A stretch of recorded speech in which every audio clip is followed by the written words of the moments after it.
Well, good morning, good evening, good afternoon. The name's Defender, and welcome back to more Donkey Kong 64. Last time, we cleared out Crystal Caves cleanly, and yeah, there's pretty much nothing left for us to do except head to the final world of the game, and then kick King K. Rool's big green butt. Yeah, no time for dawdling, we've got work to do.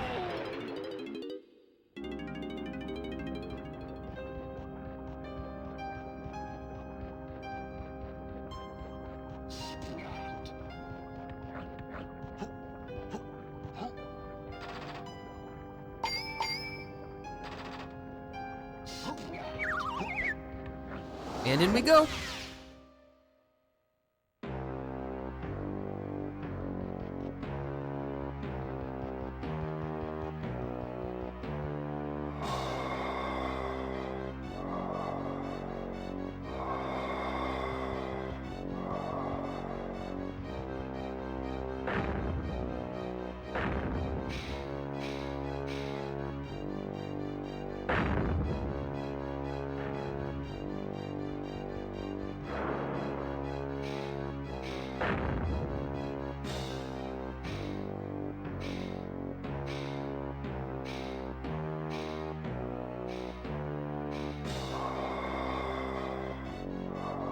For once, I agree with King K. Rool.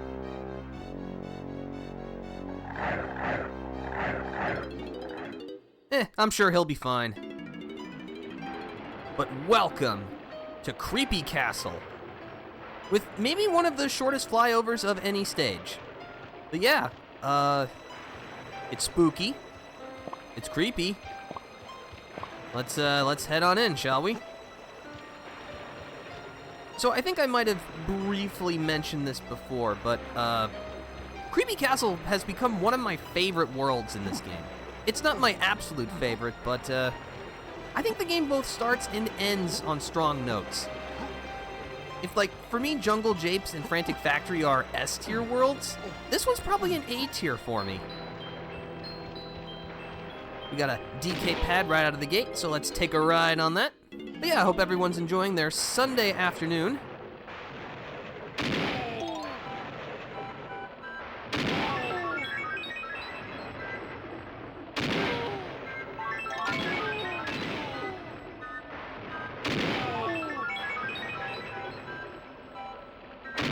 Oops, that's not good. Alright, as you might suspect, the last Barrel Blast course will be the most difficult one.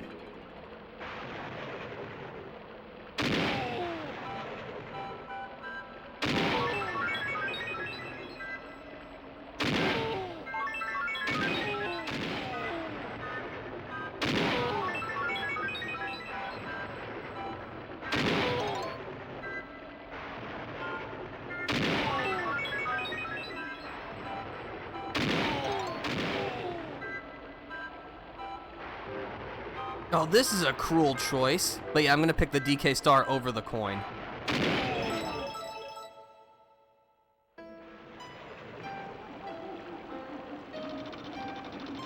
And that opens the tree for us.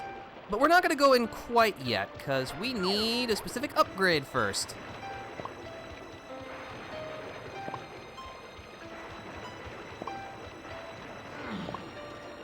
DK! Donkey Kong is here. Indeed he is. Hello, Mr. Eggplant. We're glad to have you here. Hope your Sunday's going well. I had a sneaking suspicion you might show up for this one. I don't know, just call it a little bit of a hunch.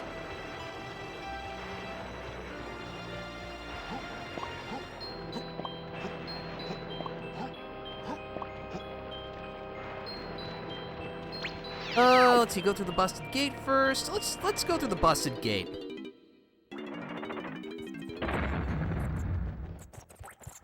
But yeah, this place is simply packed with lots of eerie corridors and lots of other scary things.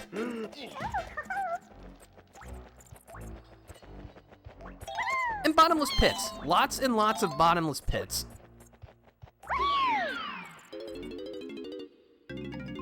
Welcome to bonus stage. Start off with some good old teetering turtle trouble. Don't push, don't push. There's plenty of melons for everyone. There's no need to shout. Finally had some time to catch one live. I've been watching after the fact most of the time or lurking. Well, I really appreciate that. Thanks for the continued support.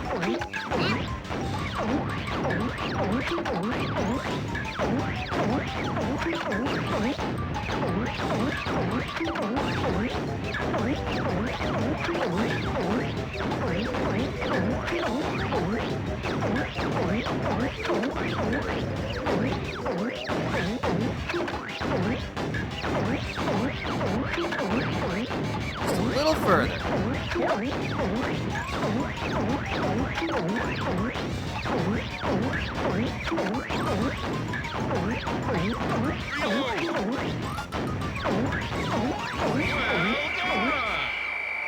Alrighty then.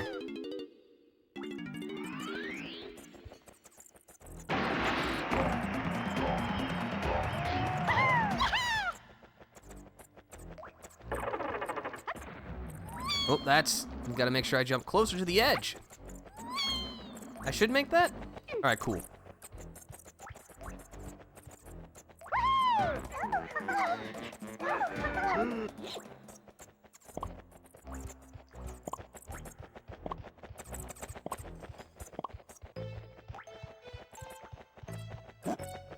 But yeah, I'm kind of glad I didn't get to this world until, like, I was a little bit older, because as I mentioned earlier, like, my first experience playing Donkey Kong 64, I pretty much stopped after the first tunnel in Jungle Japes, like, where it gets dark and the music changes, because, like, that is way too scary for 5-year-old me, so, this place, I would have had absolutely nothing to do with this place if I was still a little kid, and I made it to this place.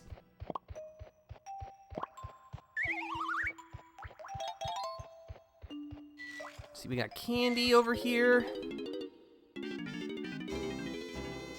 And one last upgrade for us. This increases our musical instrument to the maximum, 25 uses.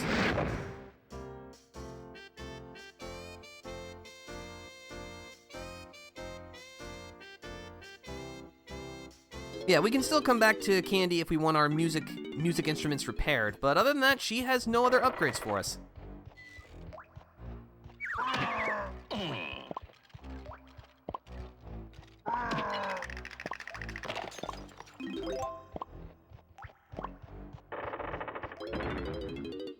Now let's see, this brings us, back out here. Perfect. Now, you might have seen those, like, red Diddy coins in front of that gate. I didn't go there yet because we need another upgrade first. Well, actually, we need the other 2 upgrades we can get in this world before we can really accomplish much of anything. Also, I just love the shot of the full moon eternally in the sky in this place. This is so atmospheric. Brings us right back down by the tree. Actually,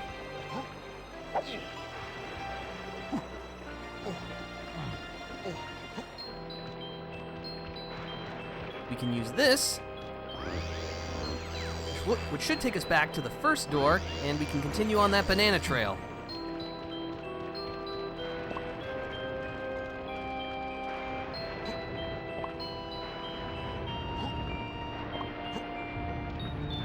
I think Creepy Castle is also one of my favorites because this might be one of the most platform-heavy areas in the game. I don't know, shocker, I like platforming in my platforming games.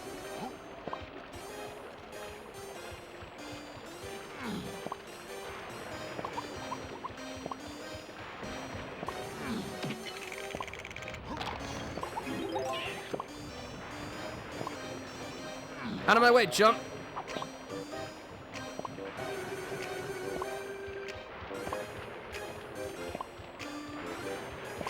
That's a lanky blueprint. Uh-oh. No, it's okay. I'm the greatest.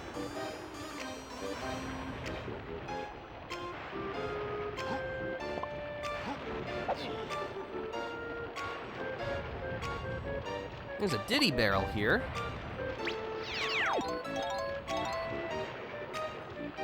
Hold on, I got an idea.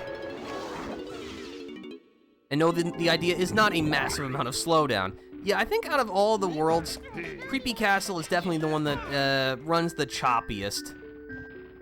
It's probably just the always pouring rain, which does a number on both the atmosphere and the frame rate.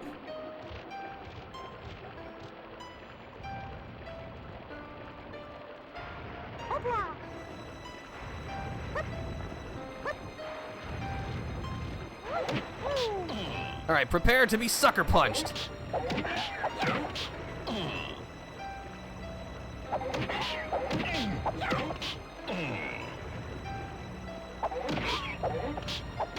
There we go.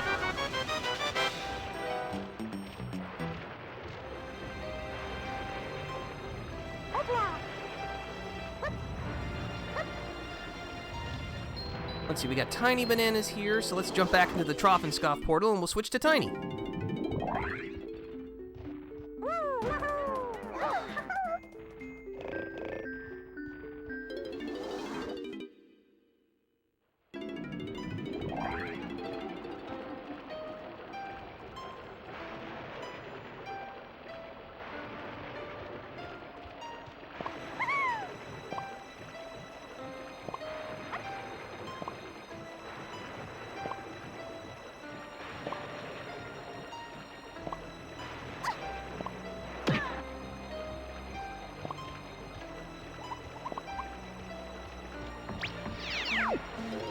Alright, and for our final cranky upgrade,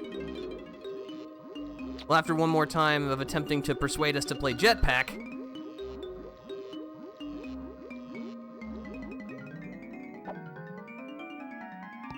we received the Super Duper Simian Slam Biga Buttus Bashium.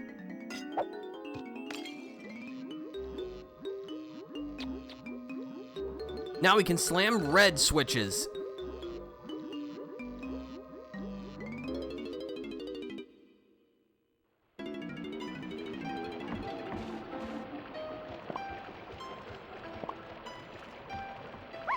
Also, I like these guys. These guys are funny.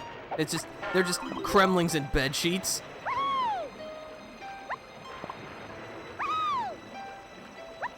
Chunky switch.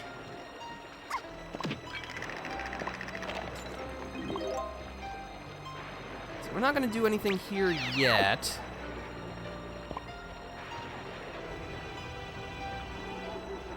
But yeah, I also like the setup of Creepy Castle because most of it is like a linear climb up the big castle where you find all of the main banana porters along the way, so it's pretty easy to navigate despite being, you know, ostensibly what should be the most challenging level in the game.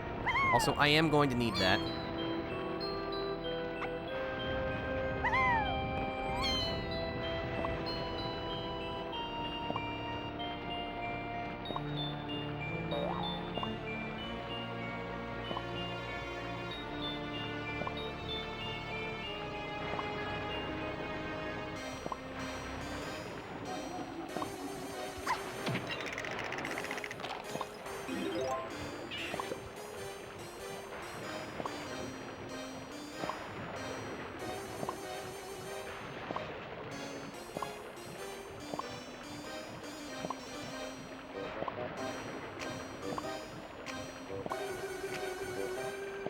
And here we are at the top. Yeah, now we pretty much just have our pick of the place. I'm just going over here because there's a DK dirt pile behind Snide's headquarters. Not that we really need money anymore.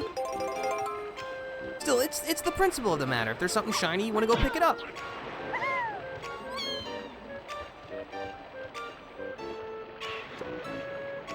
I guess I didn't activate that one. Whoops.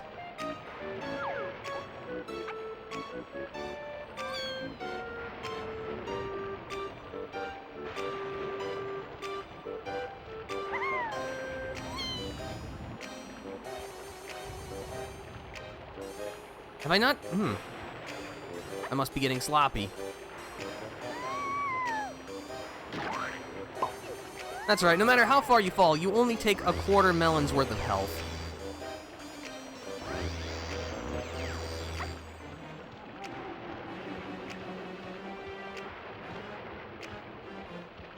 There we go, that's better.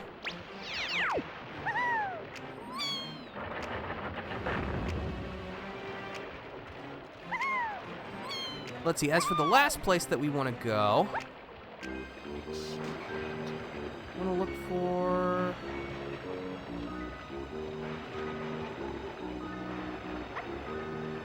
Alright, this is the start. Yeah, mostly I find the outdoor area to be one of the most confusing, because most of the other interior areas are pretty neatly laid out and confined to each other. Like, that's one of the problems that I had with Banjo-Tooie, is that the interconnectivity is both really impressive, but also very confusing at points.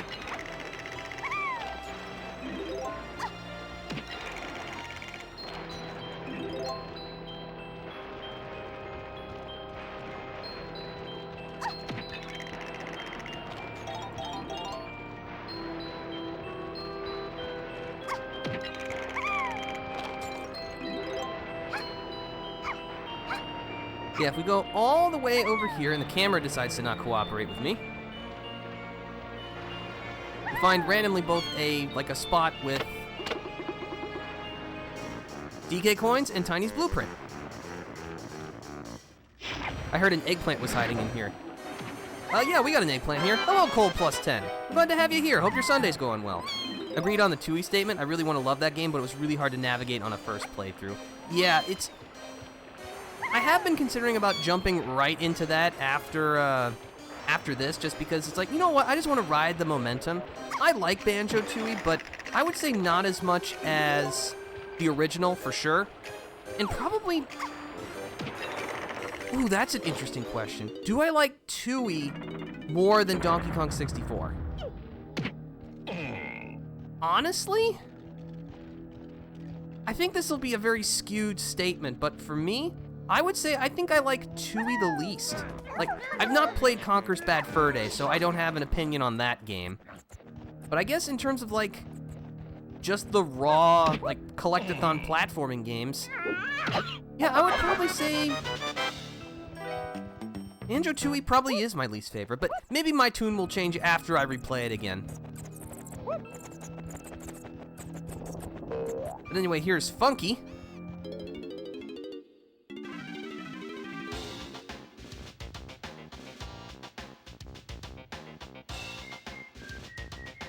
Who gives us the sniper scope.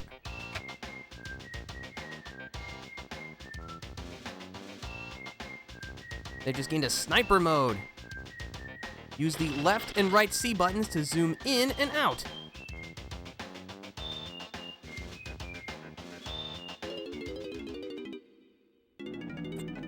So yeah, now we can shoot from really far away. Also, the sniper scope lags the game to heck.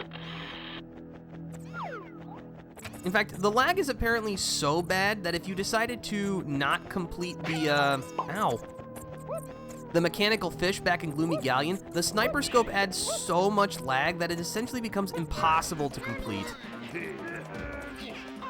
You know, in case if there was we needed any reason to hate the mechanical fish even more than we already do.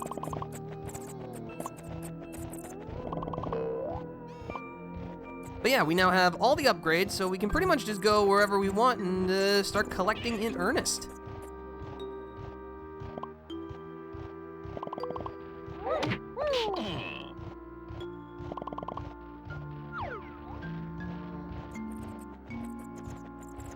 Let's see, I guess we'll start over here with this creepy crypt.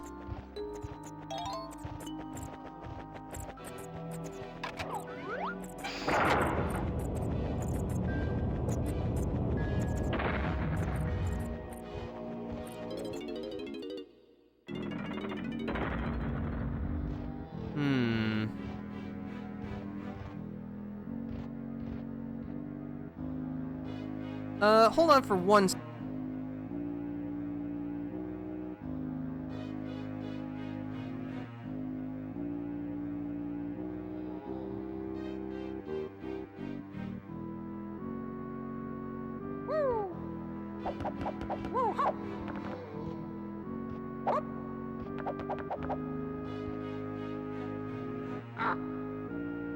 Sorry about that, had to adjust my sitting posture and microphone.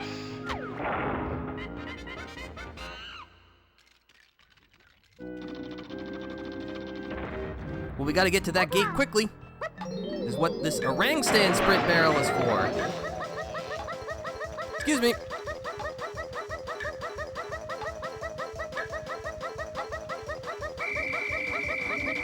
Woo! That was close.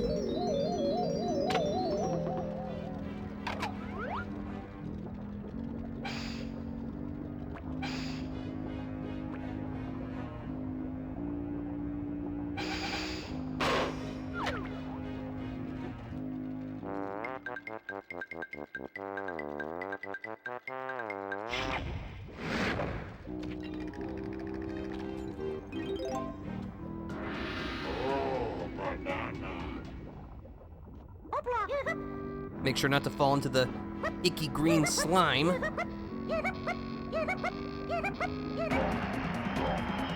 Also, why am I... I don't remember that happening. Like, he was so happy he just started ascending. That was funny. Why did that happen? I don't remember that ever happening. Oh, playing this game for 25 years, still seeing new things happen.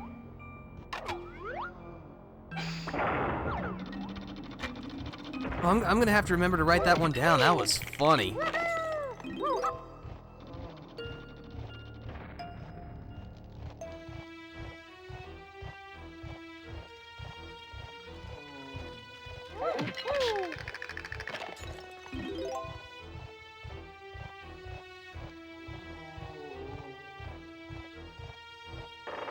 I don't like that the fog on the ground is a green color.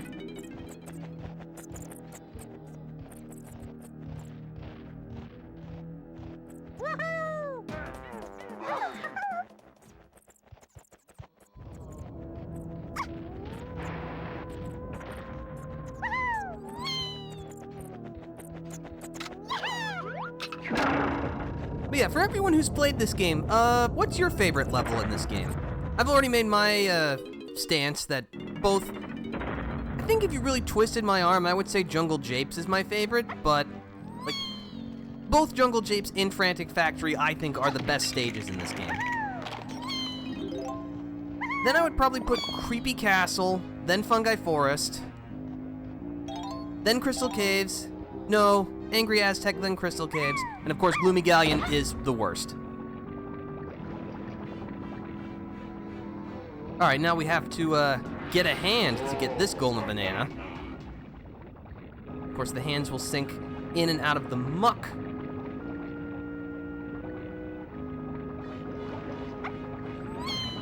Thankfully, there's no time limit on this one.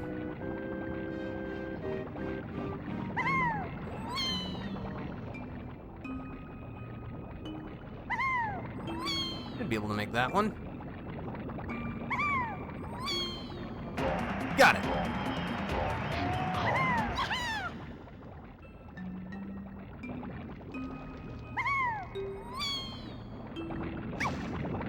Actually, you know what? That's probably faster.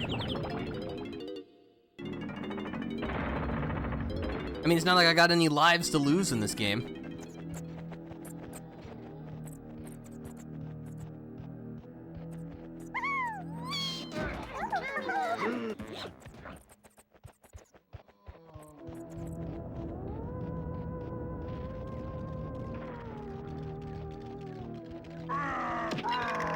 There's a Diddy balloon over there. And some Diddy coins.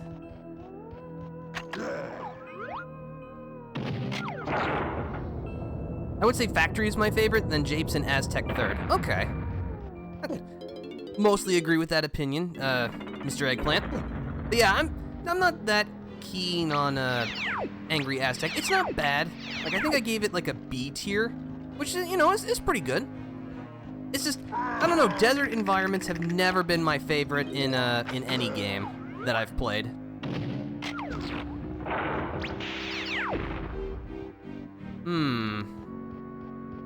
Bunch of coffins in here.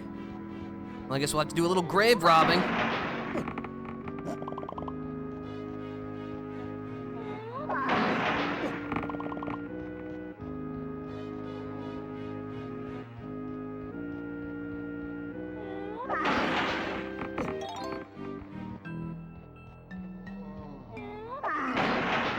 There's a bonus barrel. Welcome to bonus stage. Searchlight seek, huh? Alright. I can manage that.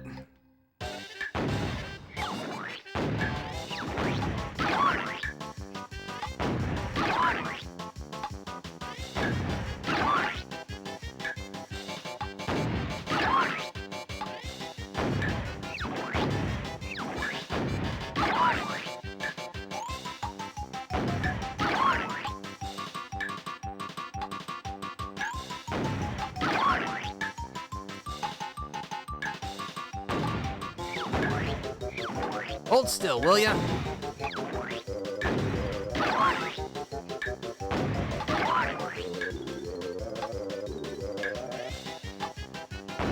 Well done! That's what we'd like to see.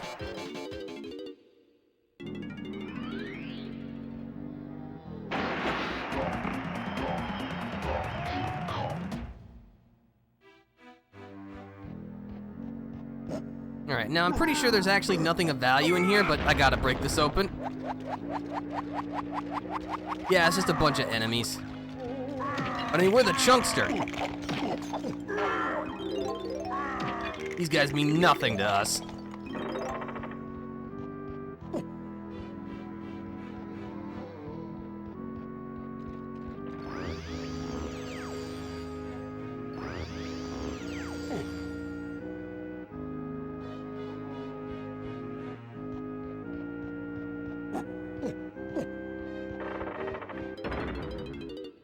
This has been something that I've always wondered, and it's kind of something that I wish I was capable of doing, but, you know, with all my experience I can. I wonder what it would be like to play this game for the first time, like now. You know, with no preconceived notions, no prior experience, nothing. What would it be like to play Donkey Kong 64 for the first time in current year? I honestly have no idea. Would I still like this game? Would I even finish it? I don't know, it's just like an interesting what if to think about sometimes. Because, you know, for me playing this game is just second nature. Like, I barely had to do any kind of real thinking. I know that sounds like an insult, but it's just, I'm so familiar with this that it's just kind of, it's all just muscle memory. It just comes to me naturally.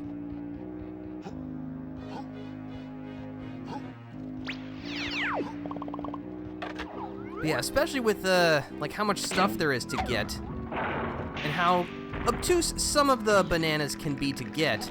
I'm not sure what it would be like to play this game for the first time. You know, we haven't discovered time travel yet, so I can't go back and ask my 5-year-old self how it would go.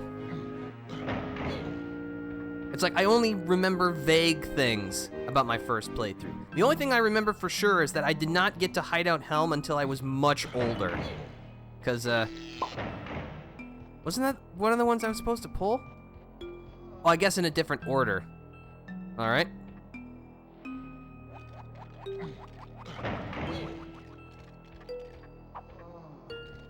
Nice try, I had invincibility frames.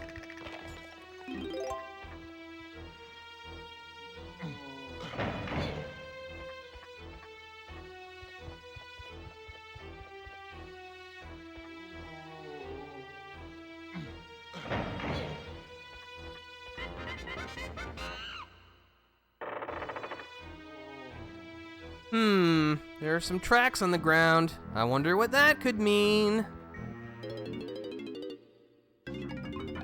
So yeah, welcome to the best minecart sequence in the game.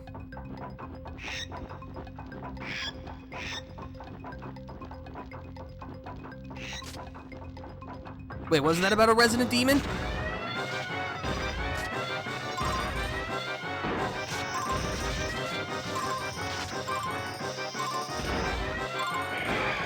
Oh, there's the resident demon. And yeah, you can use left and right on the control stick to change tracks.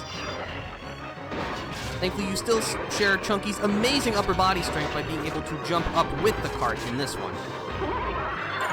Ow.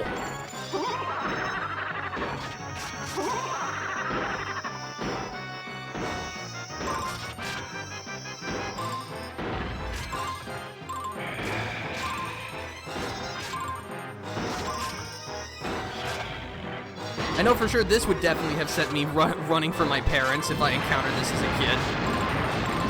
Even now, it's still a little spooky.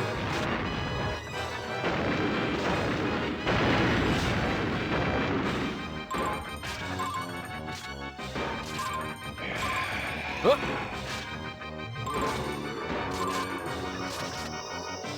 Oh no.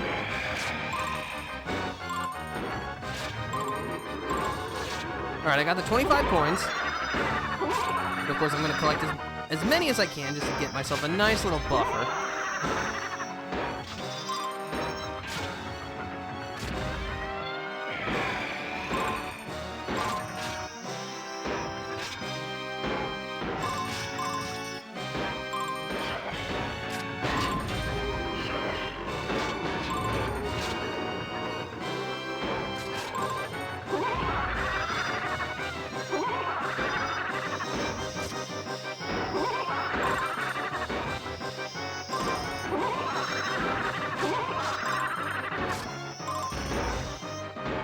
And now for the coolest part.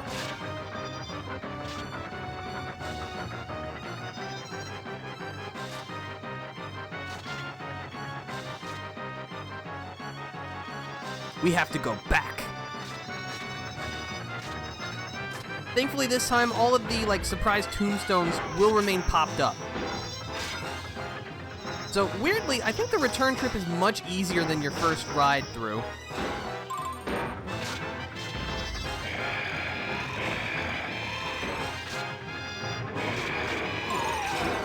Somehow that hit me? I question that one.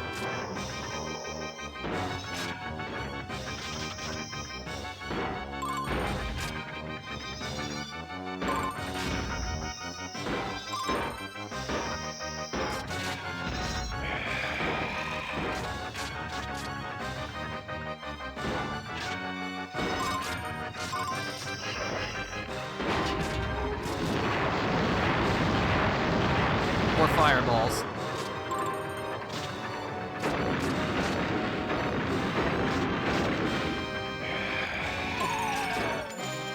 And yep, you can still use the R button to look behind you.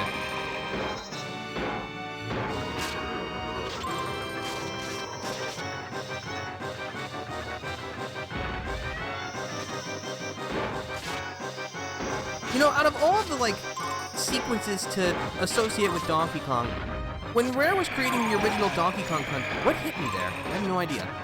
When Rare was creating the original Donkey Kong Country, I wonder why they settled on minecarts.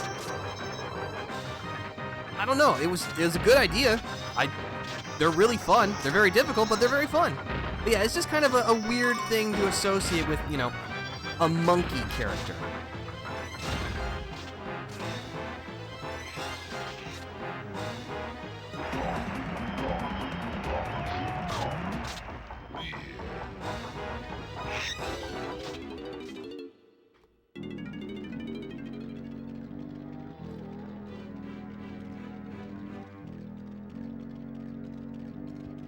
Sorry about that, just had to take a quick swig of my soda.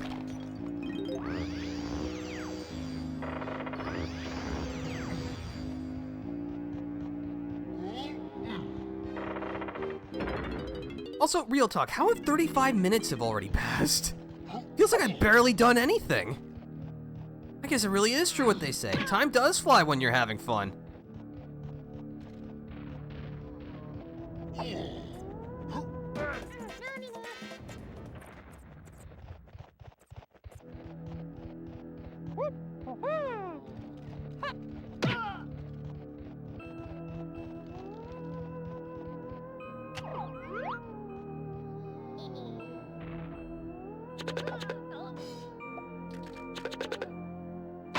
There we go.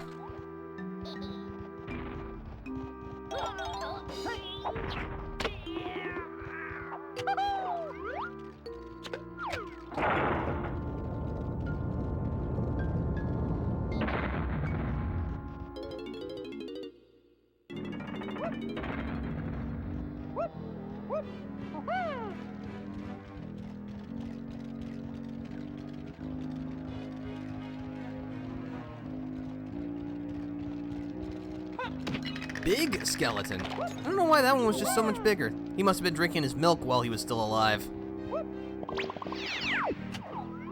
Also, I like that these switches for no reason are askew. Like, just to add to the creepy factor of this place.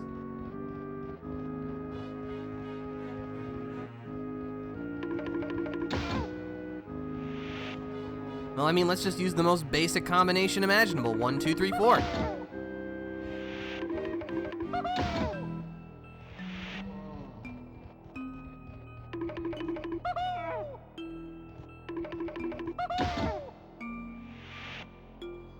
Kids, this is why you don't make any combination to your secret treasure or computer or anything the most basic password you can think of. Also, it just occurred to me, that was the first time we've actually had to use the Chimpy charge for anything in what feels like an eternity.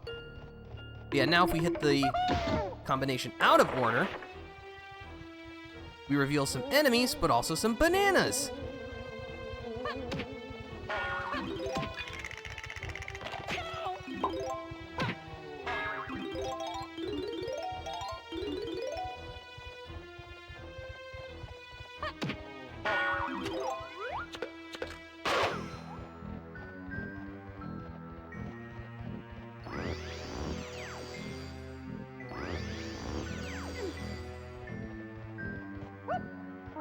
Alright, I think we've done everything we need to in this location.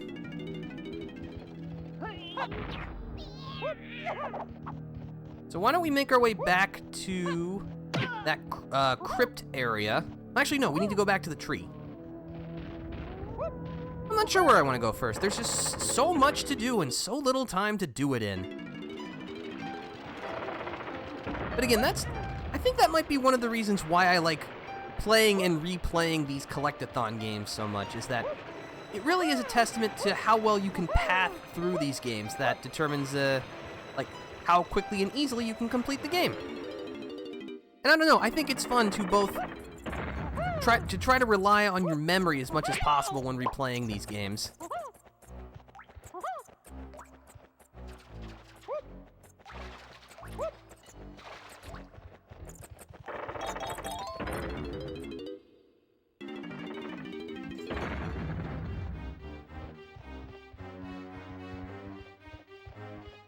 Well, this is definitely a unhospitable place.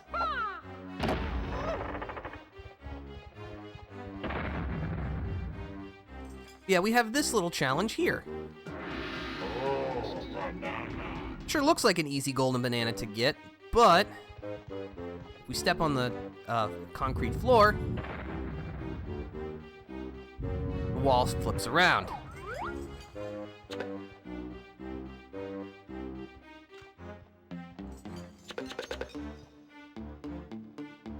Almost.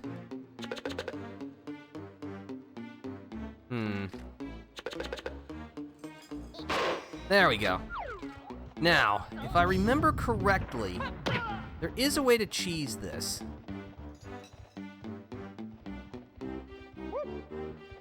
Now, do I remember how to cheese it?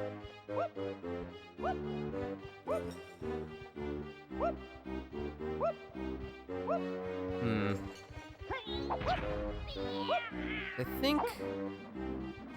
No. I definitely remember there is some trick to this. I don't remember what it is, though. That's all right. You know what? I'll just look it up later. But yeah, the idea is you do need the sniper scope to be able to hit the switch.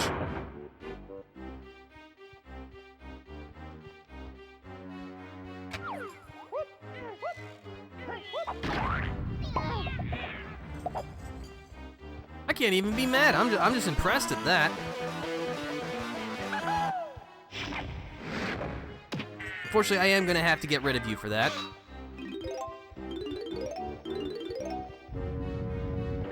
All right, let's try that again.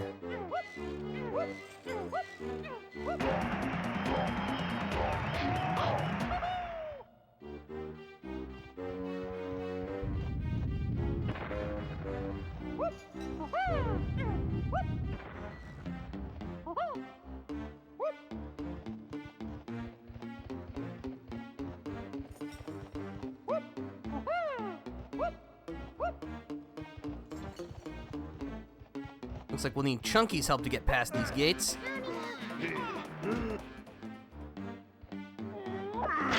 There's an interesting camera angle right there.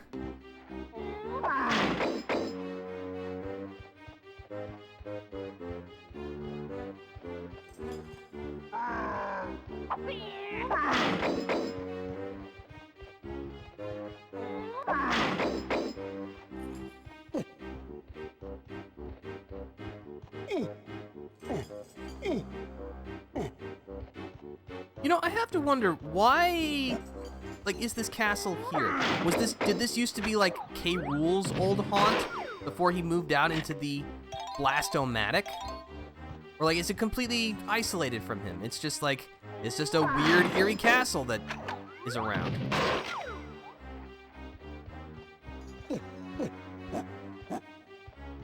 Because like, pretty much all of the worlds that we've seen have either been like directly part of DK Isles or are part of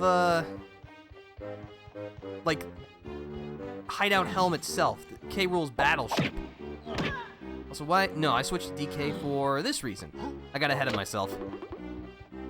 Oh, that's the wrong way.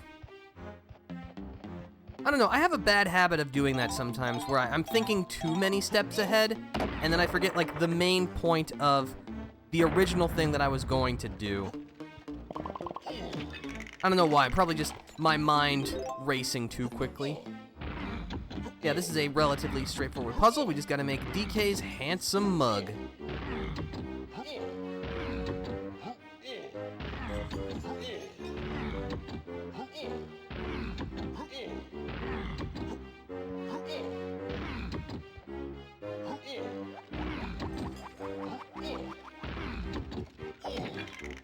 I always leave the top left corner because that's always the hardest one to differentiate. I just phased right through that thing.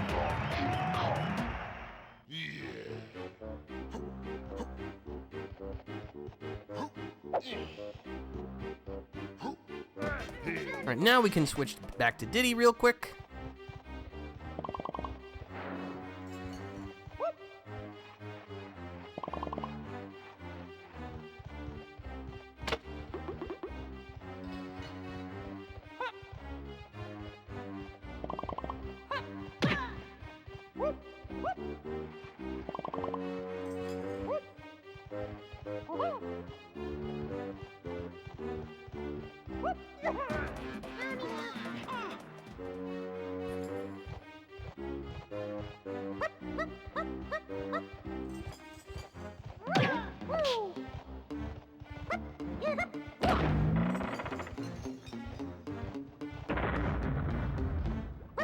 Don't fall into the goop.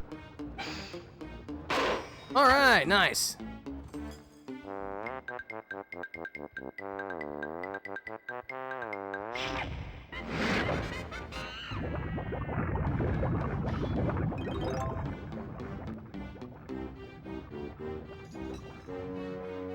All right, we got to use the lanky pads to cross.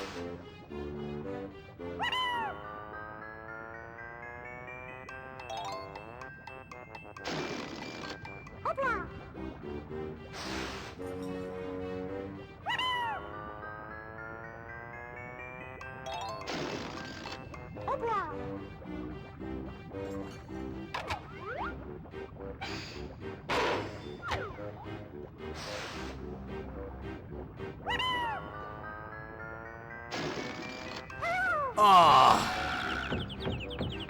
I got a little too hasty. I thought I had enough height.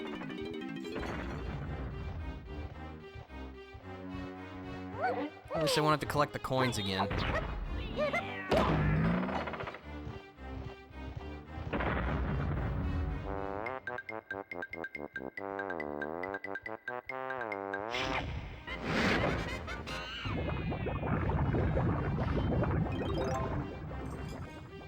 I have to tell you, it's still really surreal with my new computer, because it used to be this would easily take up like 25 to 30% of my CPU.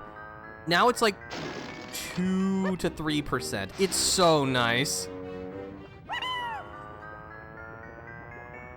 And also with the added benefit of my computer not sounding like a jet turbine and producing the heat to match. Alright, fine. I'll be a good boy and wait a little bit. Welcome to bonus Kremling stage. Kosh!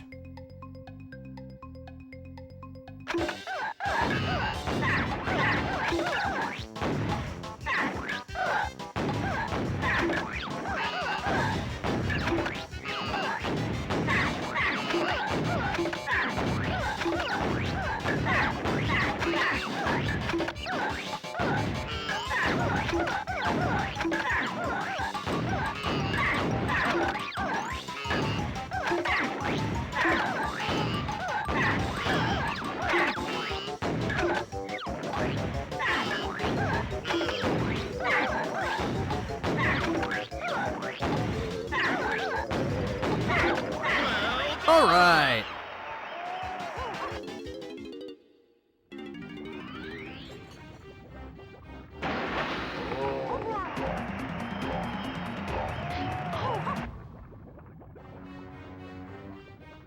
Let's see, wasn't there... I think there was a coin? Oh, curse my greed. Can I make it to this one? Yes. Well, I can, but then I fall and slip like a dope. You know what? I don't care. I don't need the coin. It's not needed for 101%. Let's see, I'd better...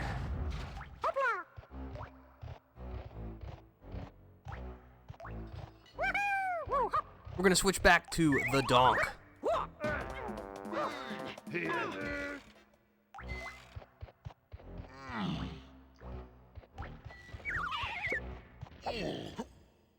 Because now that we have all of our upgrades, we can explore that tree we opened up earlier.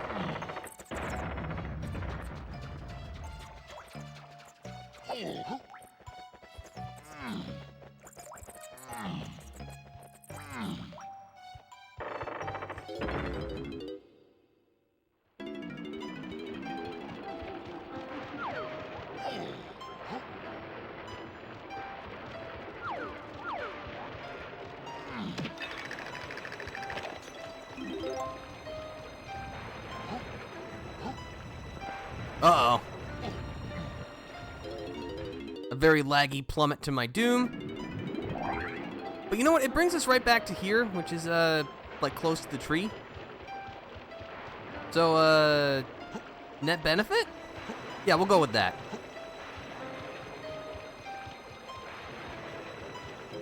Alright, into the tree.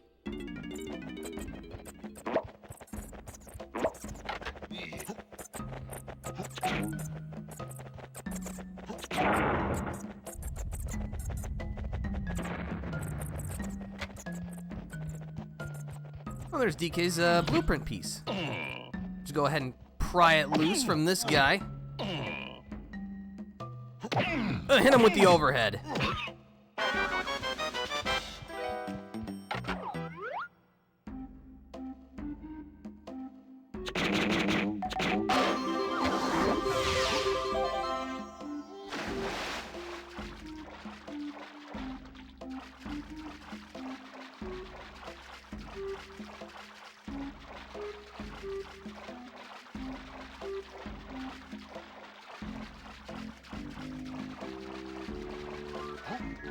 Oh, there's a banana fairy. But we can't do anything yet, because first we gotta hit these targets.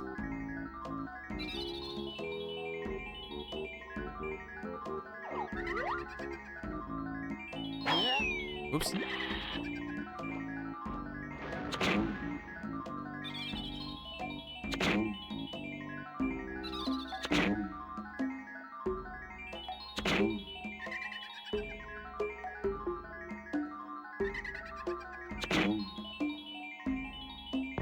There we go. That raises the water level a bit, so all the subsequent targets we hit will eventually get us high enough to reach that banana.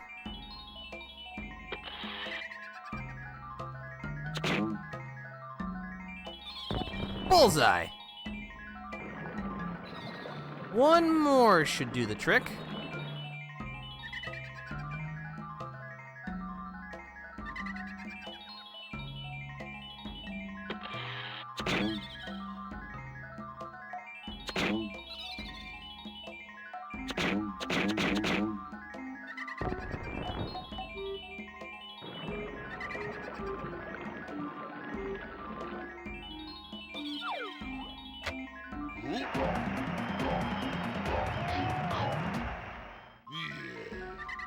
Alright, now to get the ferry.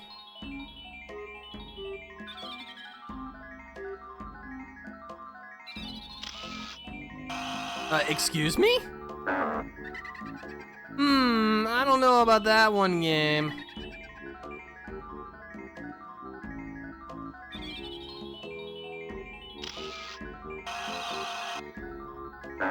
Oh, we're feeling finicky today, aren't we?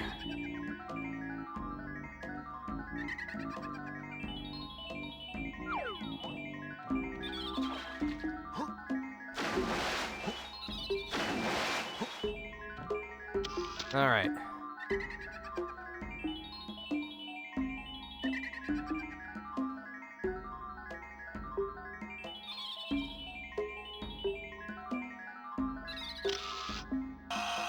There we go.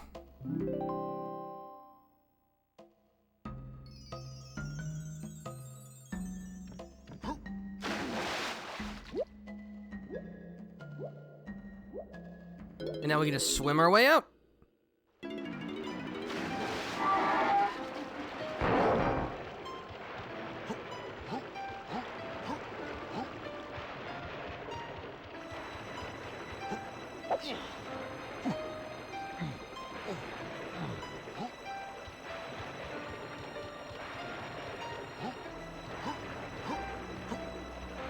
All right. Now, those of you who have played this game will know what's about to happen next. You will also know I'm not looking forward to it.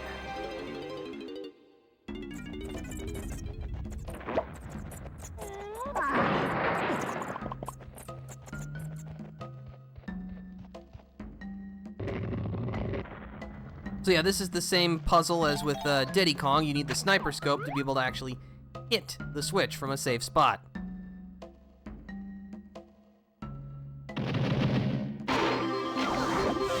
Wait, hold on. Is this the one that I think you can cheese?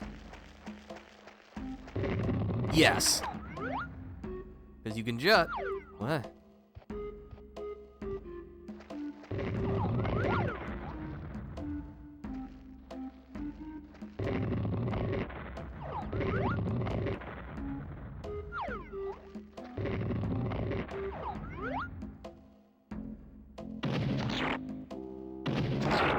Yeah, you can just do that.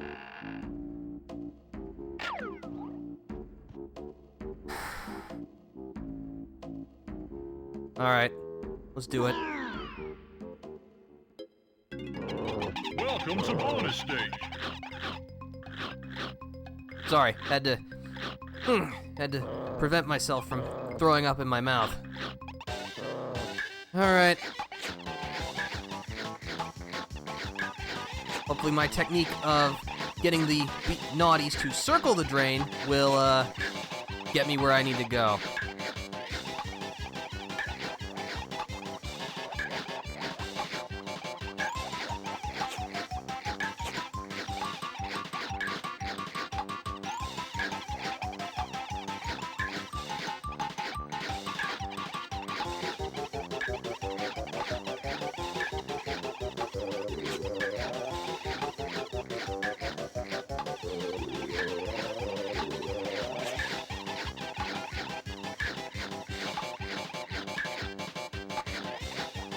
Well, it's working, but I'm gonna have to go a lot faster than this.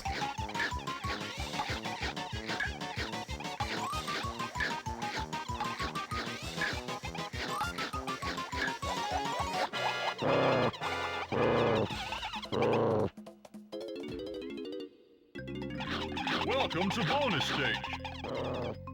Do you think whoever the designer was at Rare who made this minigame, do you think they regret that decision? Because if they don't, I'm gonna make them. Who playtested and was like, yeah, this is fun, ship it? I feel like if you're someone who unironically enjoys Beaver Bother, you have to go on some kind of watch list. You're too dangerous otherwise. Obviously, this is mostly facetious. It's like, you can like whatever you want. I genuinely don't care that much, but like, I don't know anyone who likes beaver bother.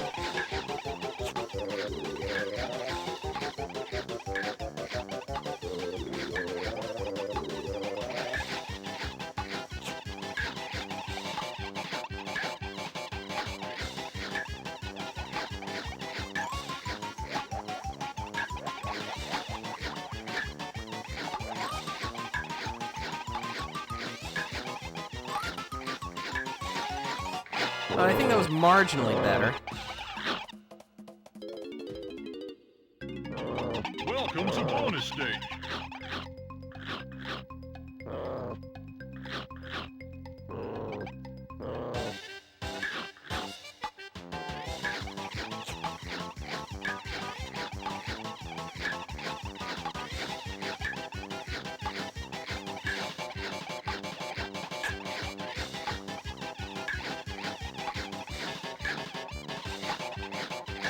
Nope, this is a bad start. Try again. Try again. Welcome to bonus stage.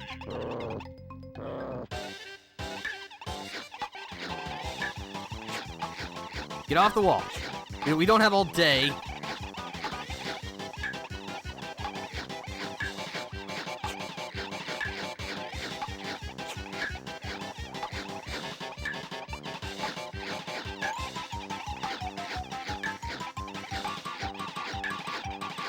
Why did that? No.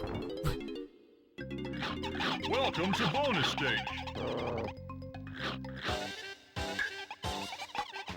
Maybe going clockwise will be a little better.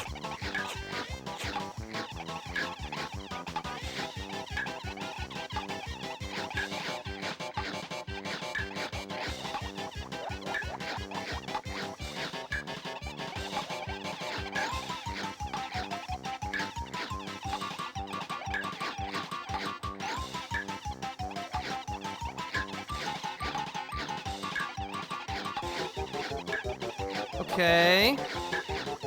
This has potential.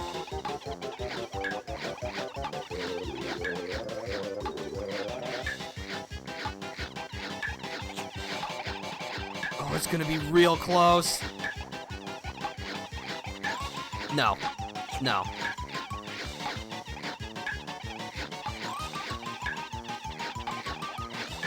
Nope.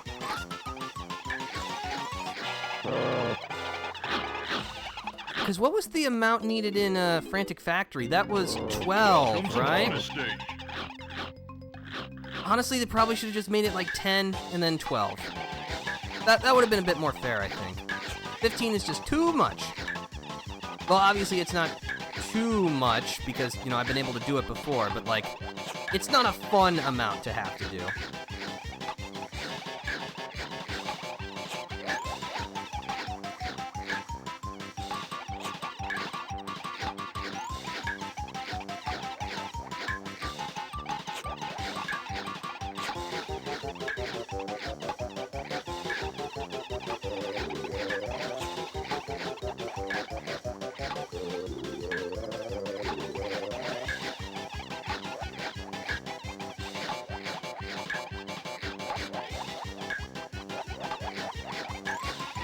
Okay, apparently I locked in that time.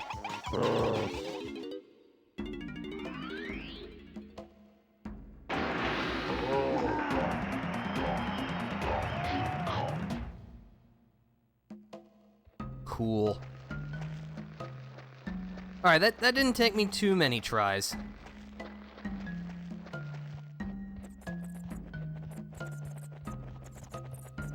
Alright, now let's get out of this dank old tree.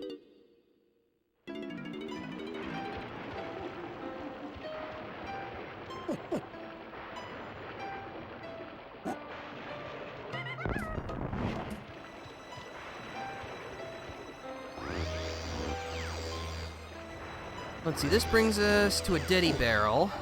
Do you know what? Let's bring old Diddy Kong out for this.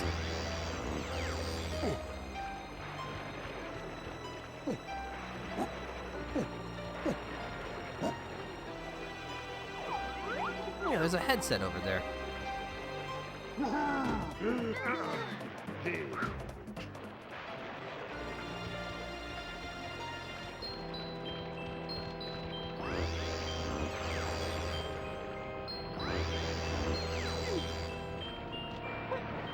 to the skies.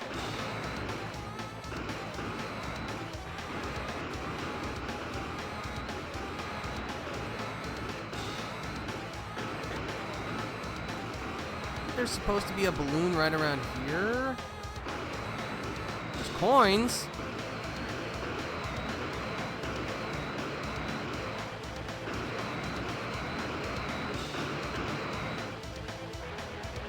See, I remember right around like where we get to the platforms as we start climbing up, there was a balloon, like somewhere around here. There you are, you stinker.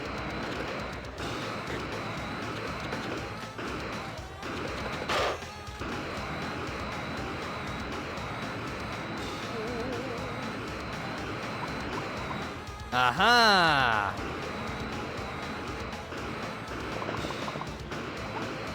There's a coin. There are multiple coins. There's something over here. Crystal coconuts, I could use those.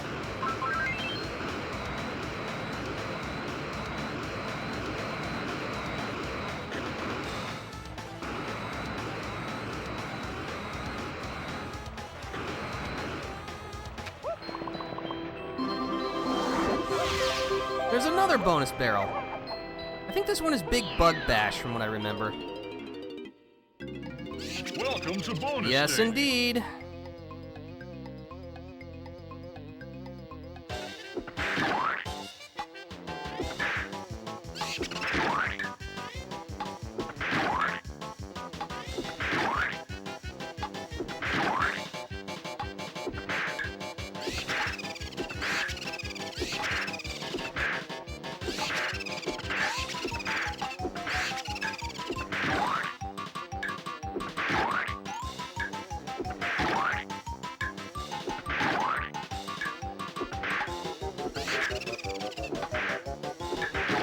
There we go. Okay.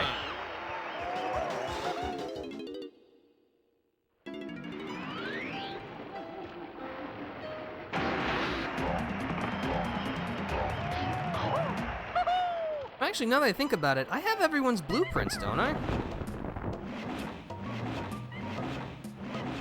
Yeah. All right. Let's just go turn them in while we're here.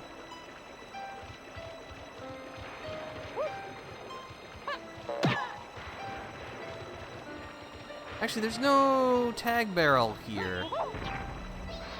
Well, it's there, but still, that's a bit of a walk. We'll go turn them in elsewhere, I think. Yeah, we can use Lanky to headbutt our way into this room.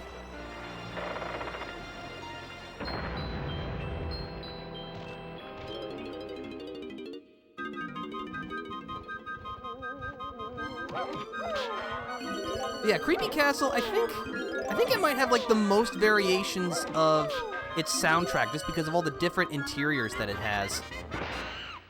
It's a Lanky pad.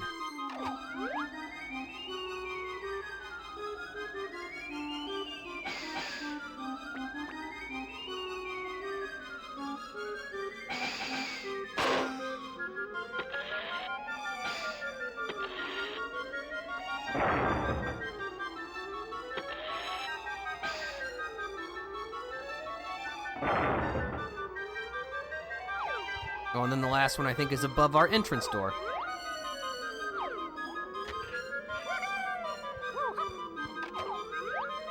Yep, there it is. I threw an orange again.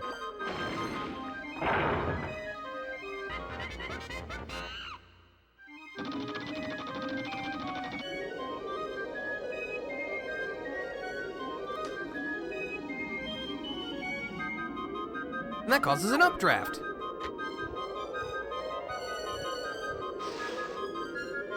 So now we can rise to the occasion. Yuck, yuck, yuck.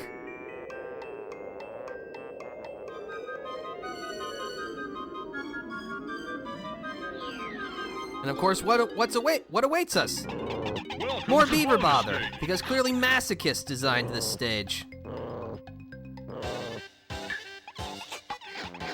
It was so much fun the first time, I just want to do it again! Please note the sarcasm in my voice. Well, this is a horrendous start. Welcome to bonus stage.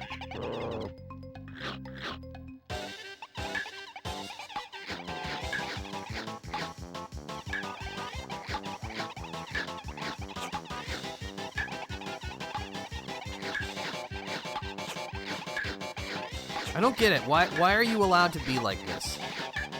You're at the edge. Just fall in. It's not that hard.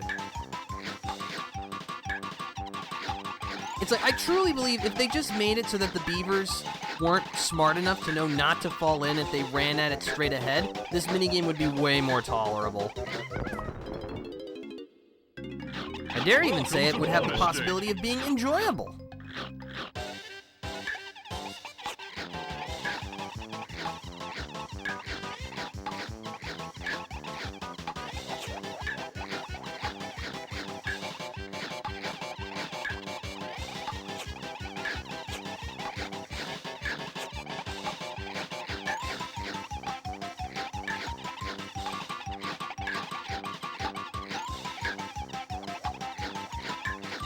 I wonder if it would have also helped if, like, a rare golden naughty could spawn. Like, that was worth more points. Like in Kremlin Kosh, where the red Kremlings are worth 2 points. But obviously they'd be a little bit harder to get into. I don't know, just something, anything. Welcome to bonus stage.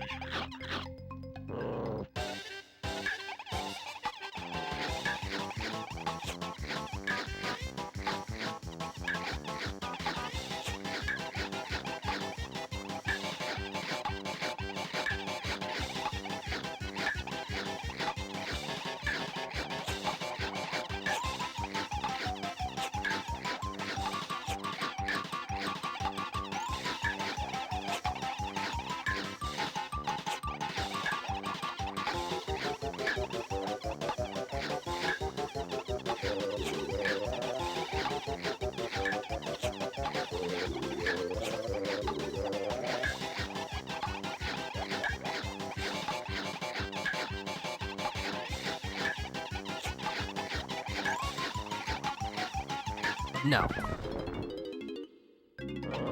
Welcome to bonus stage.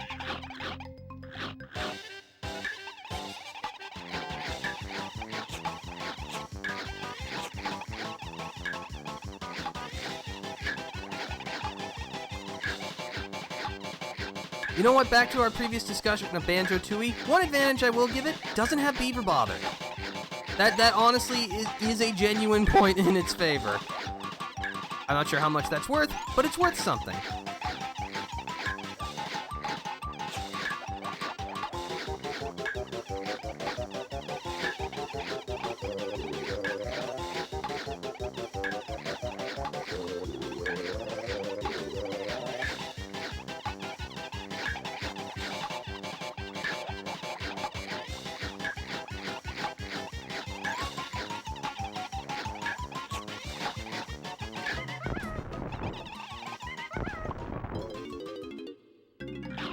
Welcome to bonus stage.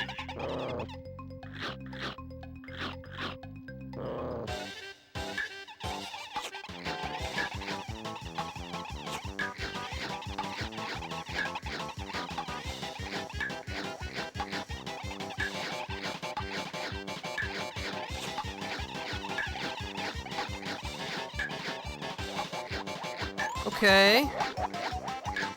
That was something.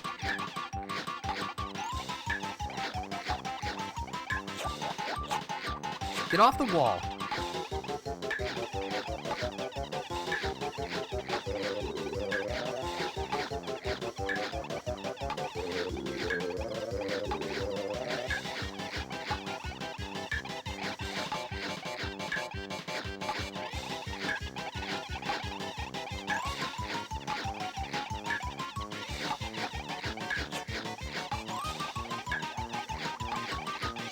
No. Welcome to bonus stage. Worst minigame ever. I'm not sure I could go out and say it's like, it is the worst minigame ever, because there is an element of skill to it, And, you know, it's also, like, not a control stick spinning minigame from Mario Party or a button mashing minigame or something like that, so I have to give it a modicum of credit. That still doesn't make this fun, though. And it's like, it again kind of speaks to the, like, disparity of minigames. We only got, like, what, 1 copy of Stash Snatch? 2 of Mad Maze Mall. You know, we got some Kremlin Cautious, and those are pretty good, but, like, why did Beaver Bother get to have 3 that you had to complete? Genuinely, any of the other minigame options would have been better. I would have chosen another big bug bash, or I don't even know, over Beaver Bother. Welcome to bonus stage.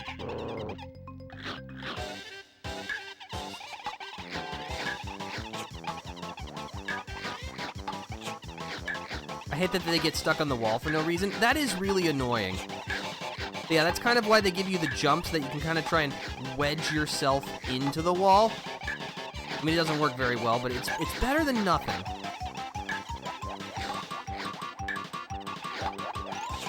I think it would also help if they put more beavers in and they spawned a bit more quickly. Because, you know, you're just kind of occasionally sitting there waiting for more beavers to arrive.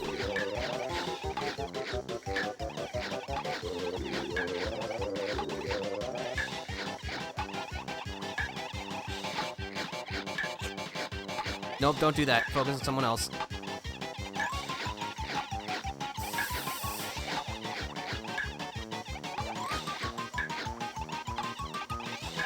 I'm gonna need a Hail Mary. No. Welcome to bonus stage.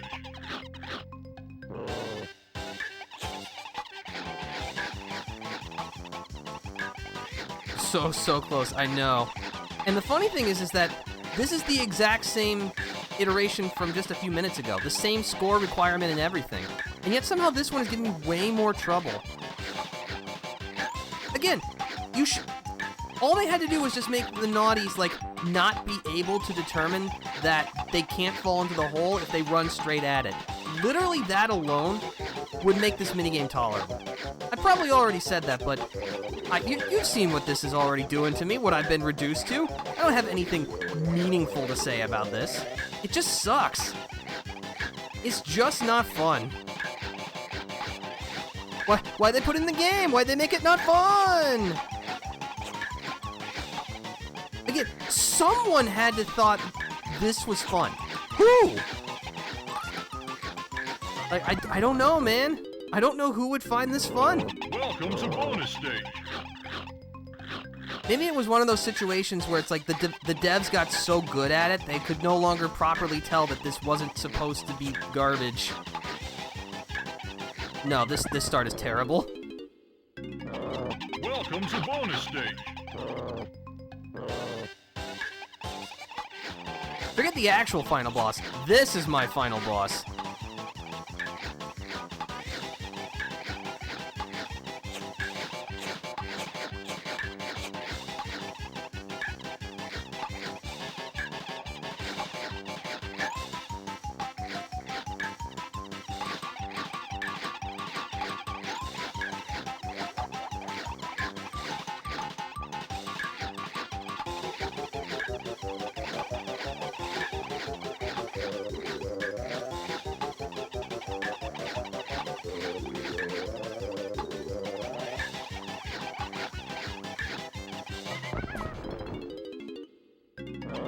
Welcome to bonus stage.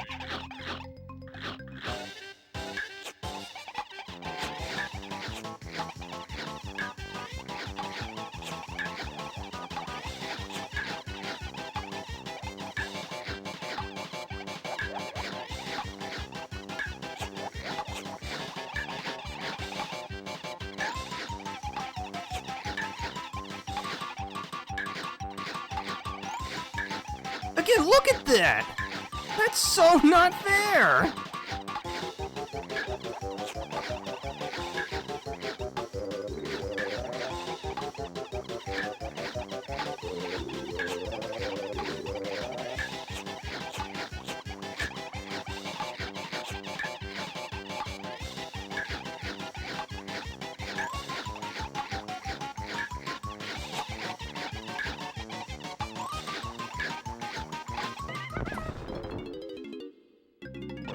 Welcome to bonus stage.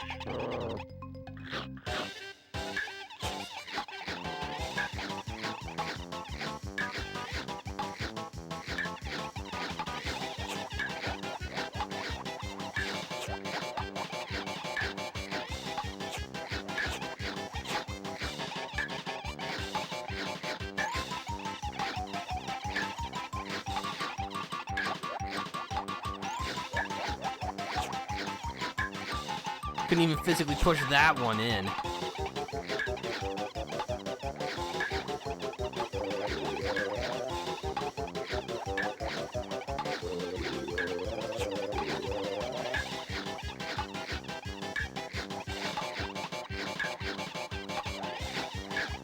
Well done! Alright, well, at least I won't ever have to do this again until I decide to replay this game a few years from now. Oh yeah, and just one final, like, twist of the knife. You have to go back into the air geyser, or the air current, in order to get the banana, because you don't have enough height. Well done! Thank you.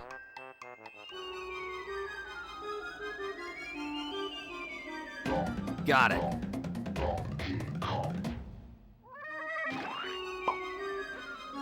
Alright, now we can move on to bigger and better things. Emphasis on better.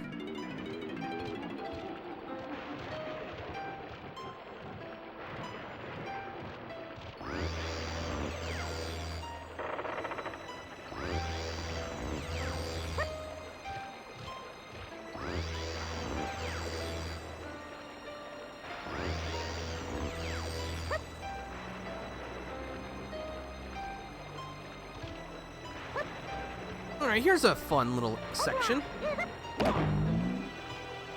This is the topiary.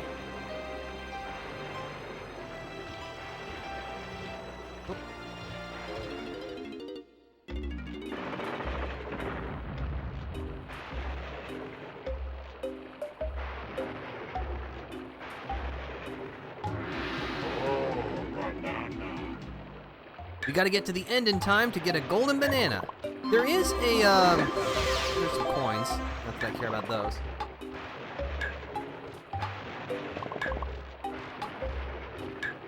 There is actually a lanky barrel that you can use, but it's like not necessary as long as you know the way.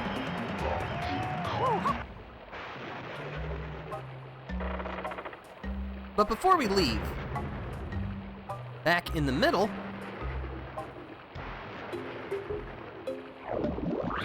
there's a battle arena pad.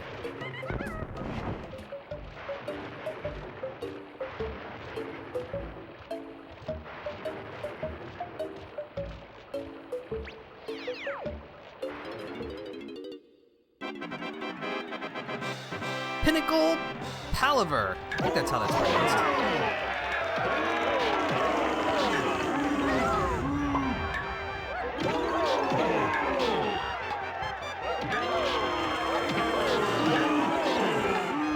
Face the long arm of the law of Lanky Kong.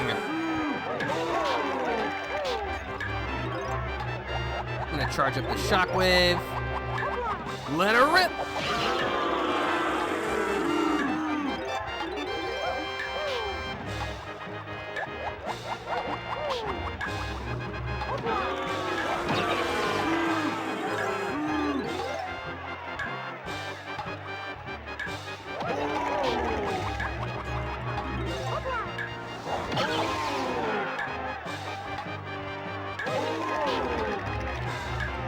This is a good cycle we got going here.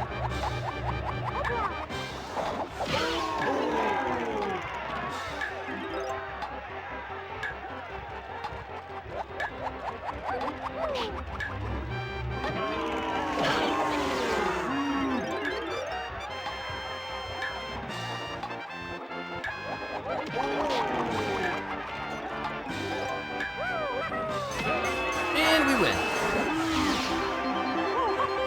Thank goodness for the power of shockwaves.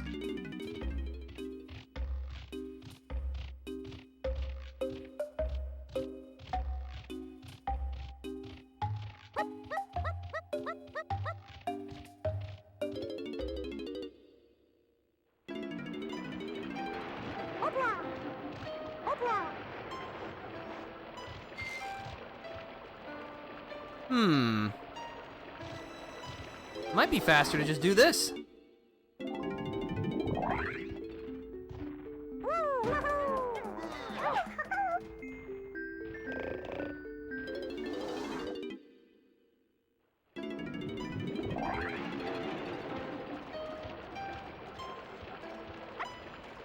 Alright, so if we use the mini monkey barrel here.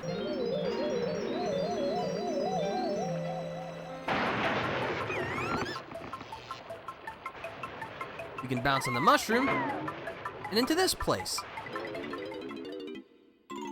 which is a big old trash can.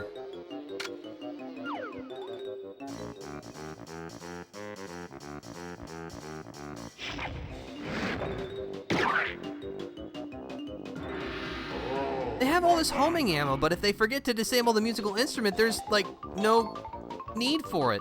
You can just use the saxophone slam. I love cheese.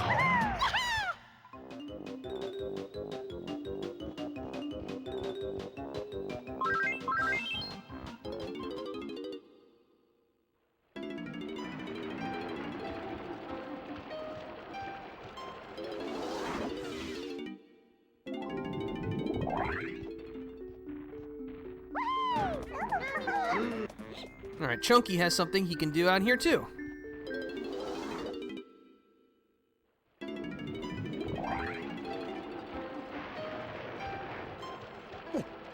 He can bash his way into this area.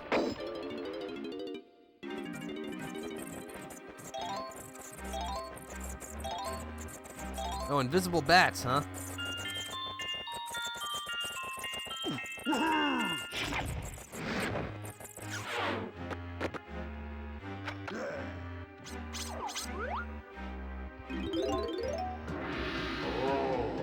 The bananas in the box.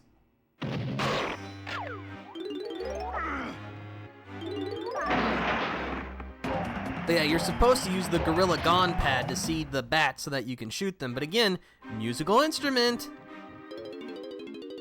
Which does kind of lead into something I mentioned here and there, but I like a lot of the things that you can pick up in this game, like the moves and stuff, but it does seem like some of them were not thought out very well. Like, the musical instruments are not very mechanically interesting, because, you know, you just use it and it's a screen nuke, which is nice, but it's like, you know to use it whenever to defeat enemies, or when you're standing on one of the musical instrument pads. So really, they just act as another key to unlock doors kind of thing.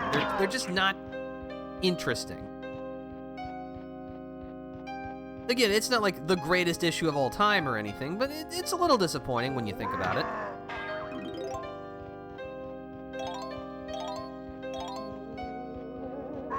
I don't know, it's just kind of interesting to think about, oh, well, there's a golden banana.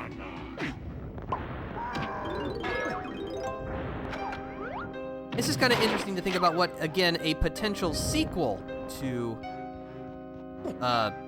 Donkey Kong 64 could be. And I know we now have Donkey Kong Bonanza, which is a brand new 3D Donkey Kong game, but I wonder if there'll ever be an intention to try and take another crack at this collecting style with Donkey Kong. Because I think there's still a lot of potential there. But maybe Nintendo sees Bonanza as that sequel, which would also be alright with me. Drop the boulder on the pedestal to keep it open.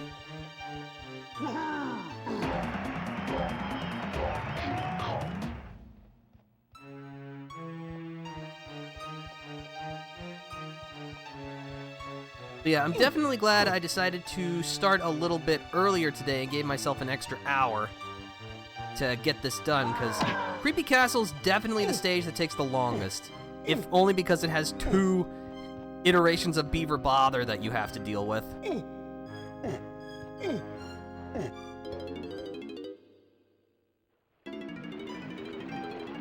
Alrighty, that's Cranky. Oh, very scary. positively shaking in my boots. If I even had boots.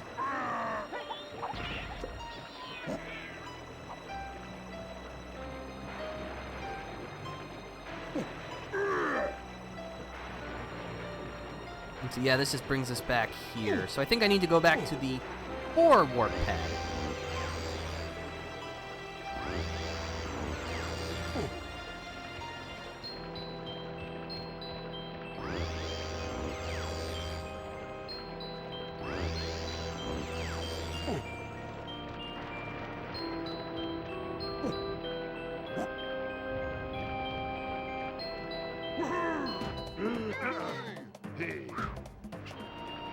All right, Diddy, you're up.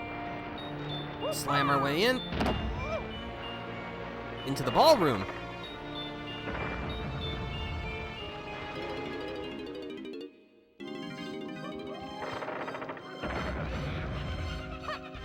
The scariest ballroom of all time, apparently.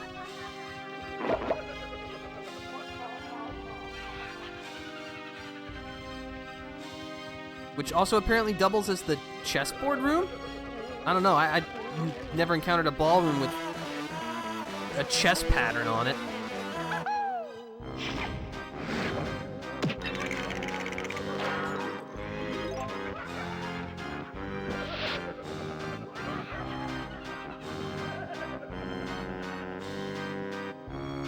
More candles to light, huh?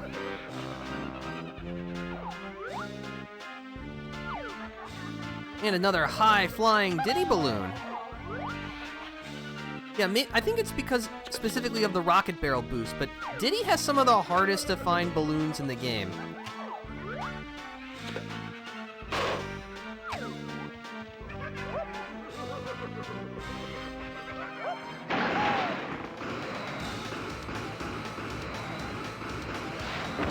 Also, not a big fan of, like, the huge Rool banisters. They completely ruin the feng shui of this place.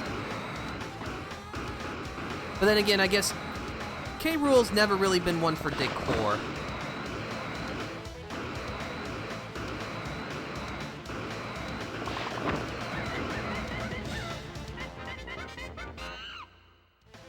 Ah, another bonus barrel.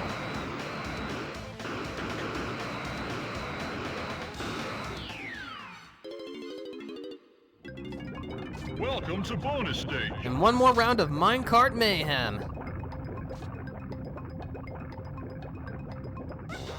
Weirdly, this one just gives you more time limit to work with, but not any additional barrels. 2 is the maximum that you'll deal with, which I'm okay with. I'm just gonna, whoop, see you later. But you weren't supposed to take, okay, hold on, I gotta speed up real fast.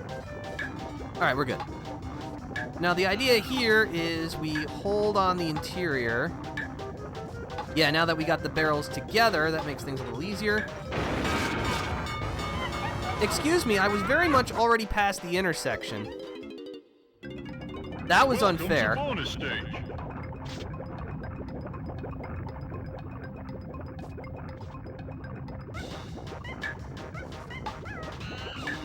All right, we're running that back.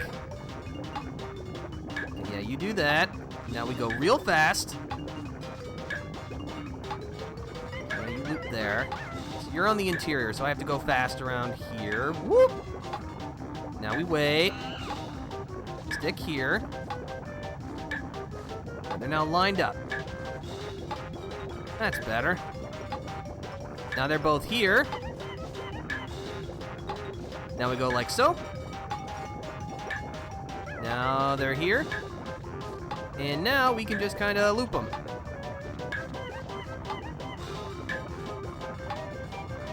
This is a great system we got going here.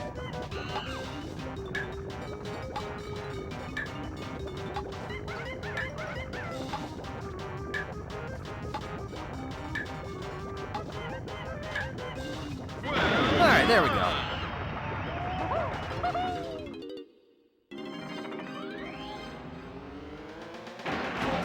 Got it.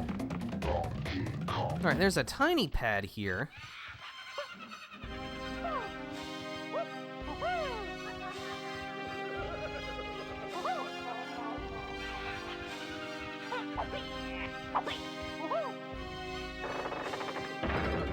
But yeah, I kind of like this puzzle, even though it's not really a puzzle at all. So the idea is just you hit the switch with Diddy, while it's still open you switch to Tiny and then you let yourself in.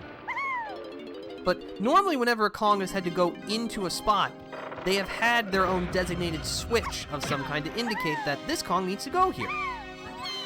So yeah, if you never even noticed the Tiny pad on the floor, you probably would never even have suspected you needed to get Tiny here.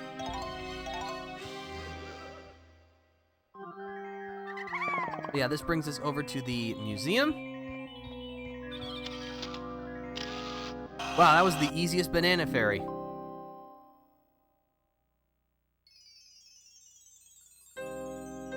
Good.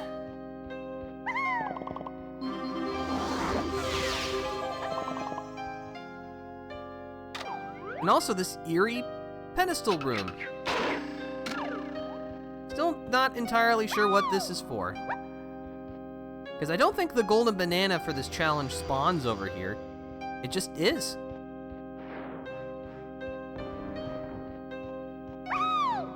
If we jump on top of this, we can turn teeny tiny again. And inside, it's Frantic Factory again.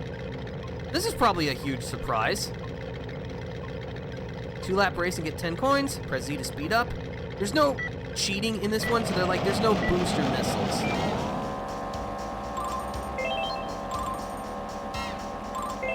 But yeah, just collect the coins and drive through the gates. And don't hit the boxes or you'll lose cash.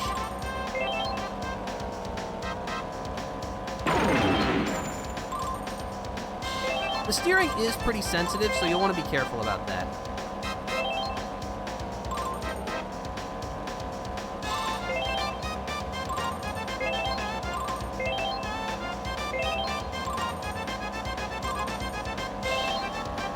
I have to say, I actually prefer this challenge over the one in Frantic Factory.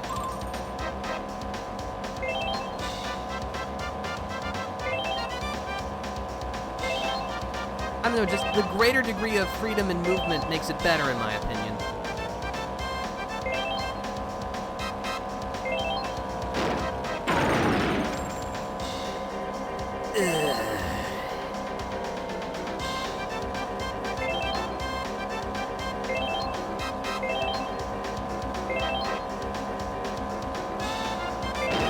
Out of my way, jump! Dagnabbit! Yeah, it's a loss. Alright, try again. I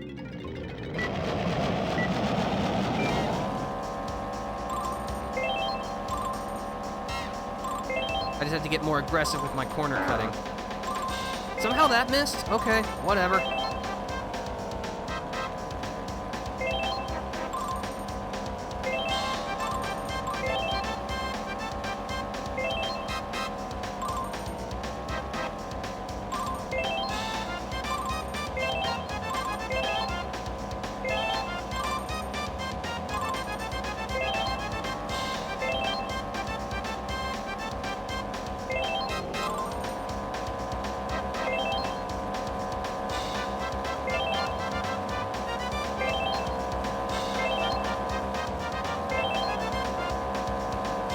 Now I just gotta maintain my lead.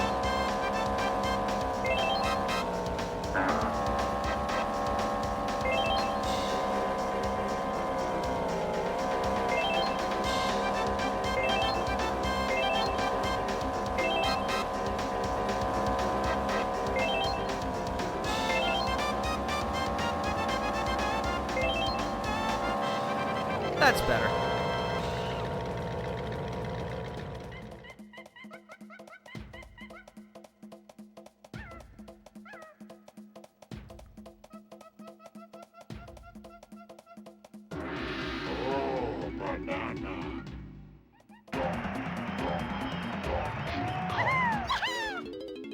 All right.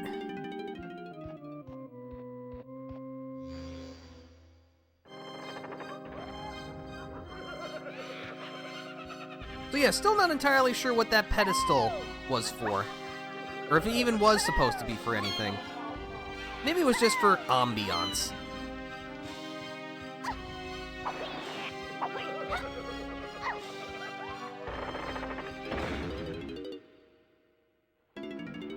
Oh, you know what? I think, because I'm pretty sure I missed a balloon with Tiny, and I think I remember where it is. But we're pretty close to where we should be for DK's last regular golden banana, so let's just go pick that up while we're here.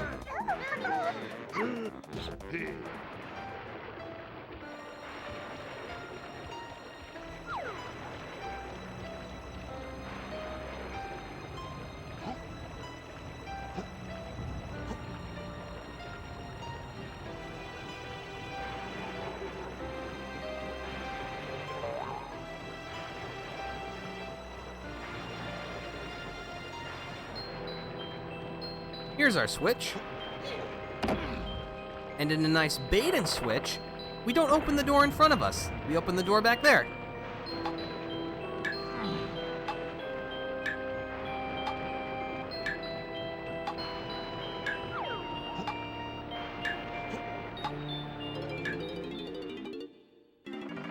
Which brings us to the library.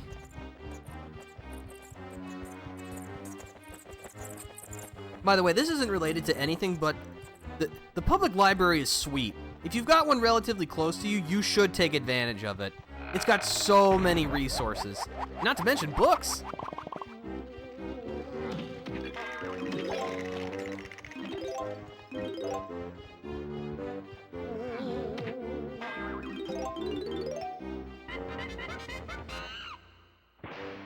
I will admit, that is one of my few regrets in life, not utilizing the library more sooner.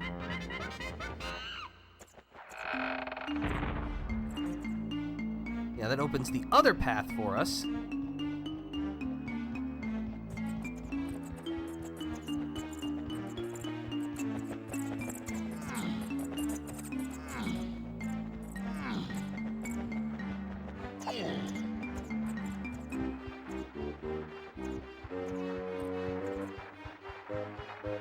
Thankfully, we can use the strong Kong barrel to help walk our way through the books unscathed.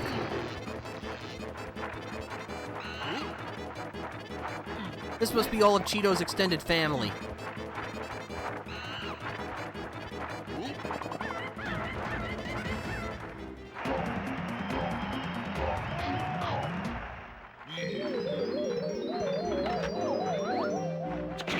And then, of course, any good haunted library has a secret bookcase exit.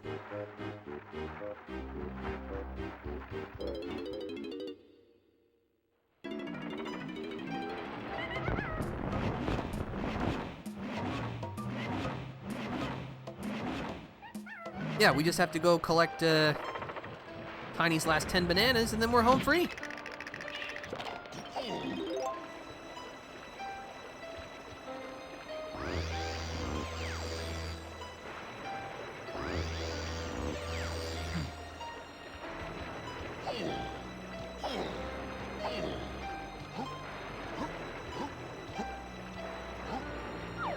But yeah, aside from oh. Get out of my way. Aside from Beaver Bother, of course, I think Creepy Castle went by pretty smoothly. Well, unless I do that.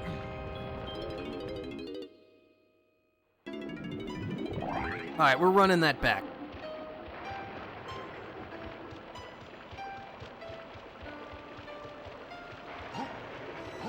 Yeah, like I said earlier, Creepy Castle is not a terribly difficult world to navigate. I'm not sure why they would put that as, like, the last stage in the game, but yeah, I don't know. It's a nicely structured level.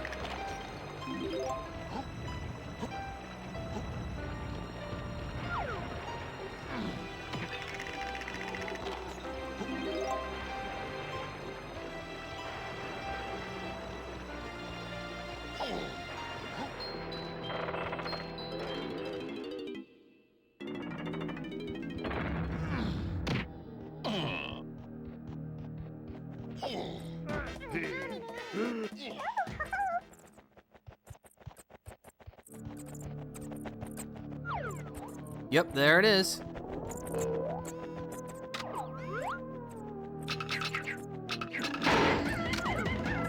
There are no more bananas, or no more regular bananas to collect. And thanks to this convenient Trovenskov portal, we're ready to fight the boss. But we need a whopping 400 bananas to get in. So yeah, we're gonna just go through the feeding animation a couple of times. Nothing interesting is gonna happen as per usual, so if you need to stretch or use the restroom or do something, please do so now. I am gonna have a little bit more of my beverage.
So much eating.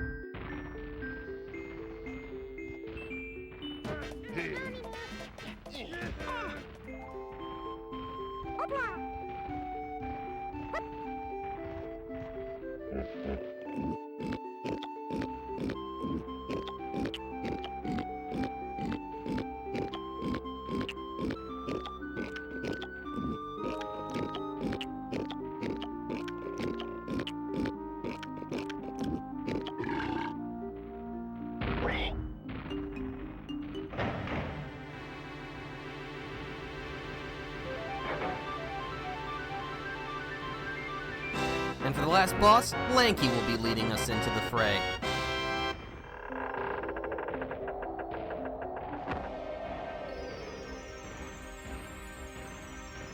Now, this is not my favorite boss fight in the game, but it is my favorite fight conceptually.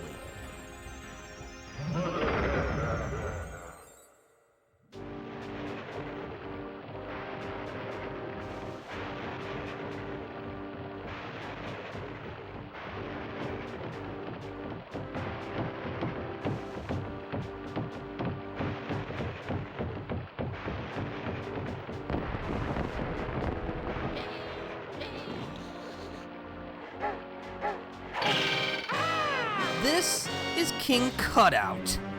And yes, with a K, as you might suspect. We have to launch our Kongs into King Cutout to take him out. Also, he's equipped with a freaking laser eyes. Don't ask me. But yeah, you can see that we have a tag barrel. We can't use it. But the idea is that if you miss firing your shot at King Cutout, you will lose that Kong. So you have a limited number of tries to defeat King Cutout. Thankfully, he's mostly just like a knowledge test, because once you know what you need to do, he's a pretty easy fight. Again, I love the concept, and even the execution is pretty interesting for a boss fight, but it's still not one of my favorites.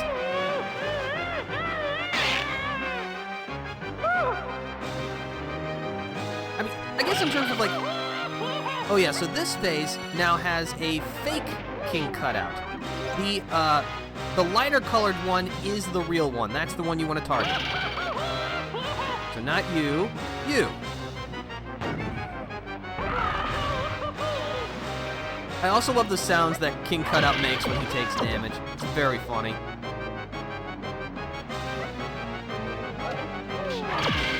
I will say, I do unironically think this is one of the better boss fights in the game. It's just not one of my favorites. I would say Mad Jack, the Frantic Factory fight, is my personal favorite. Followed then by... honestly, I would say the final boss. Then the Crystal Caves rendition of Army Armadillo. Or Armydillo, rather. Then the Jungle Japes Armydillo. Then the Why? Alright, I'm back. We had a bleeping power surge for no reason whatsoever. Gah. Well, I guess it wouldn't be appropriate if things went smoothly around here. Gah.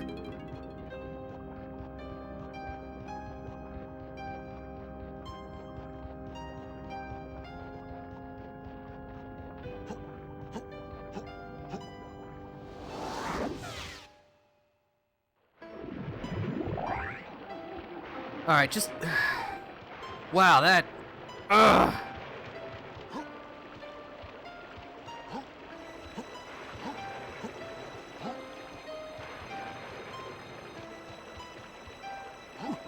Find me a Trough and Scoff portal.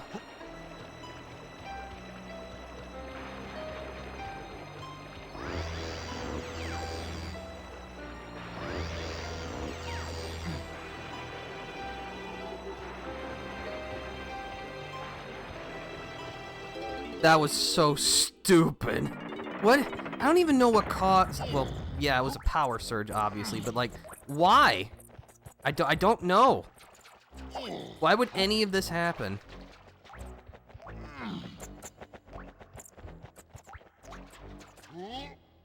Alright, let's get this over with before something even worse somehow happens.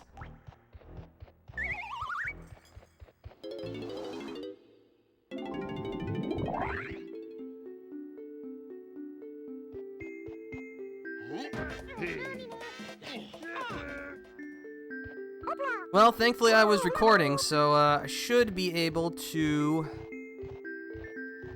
like, stitch this together later.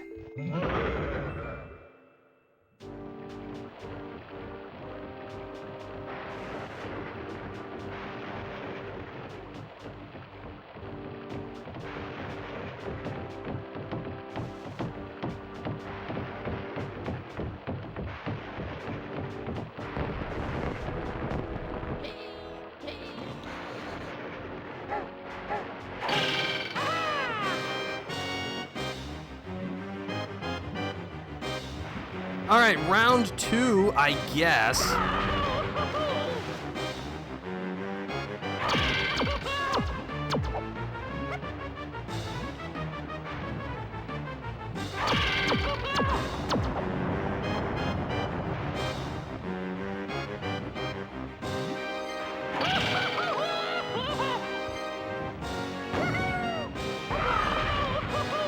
Well, I don't know about the rest of you, but I'm thoroughly depressed now. I love when things that aren't my fault happen to me. I don't even know why, what I got hurt by there.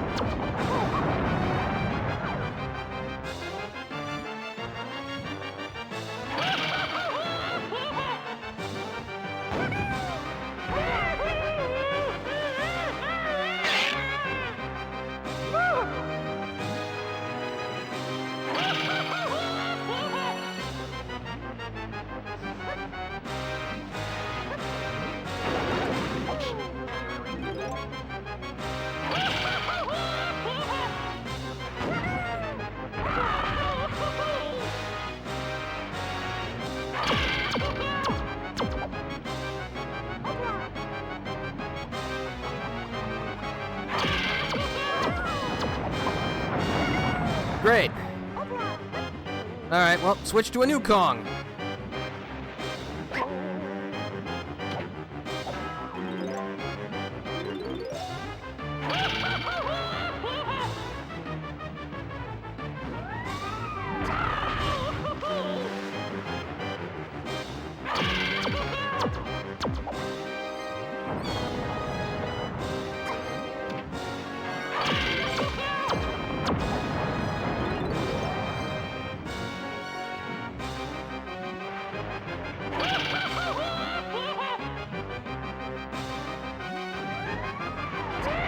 Alright, so that's phase 2 done. And now King Cutout is armless, but not harmless.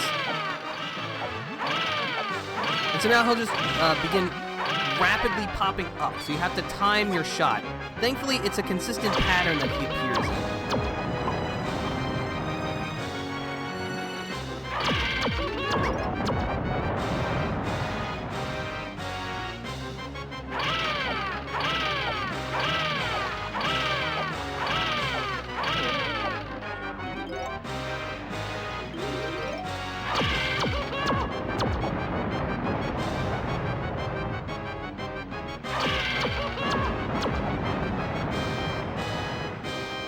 let's see here.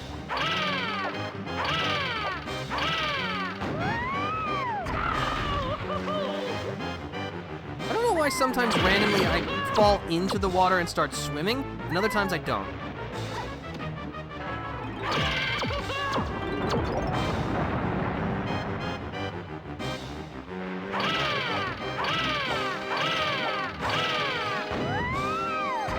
No, okay, it's one more hit.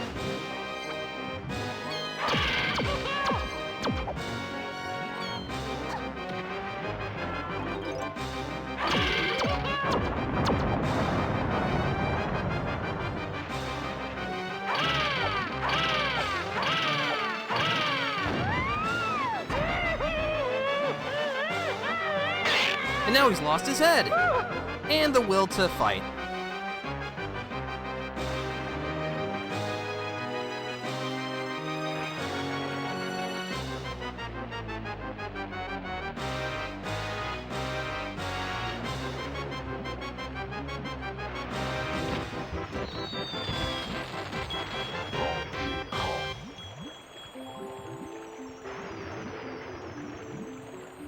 Alright, time to take my key and get out of here.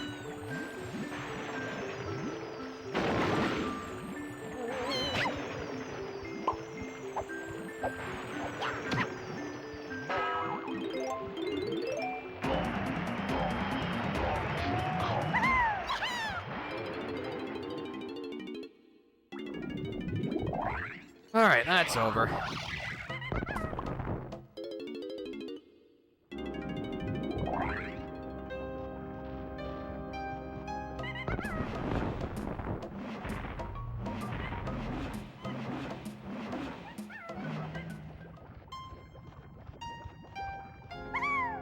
Now we can go take this key and return it to K. Lumsey.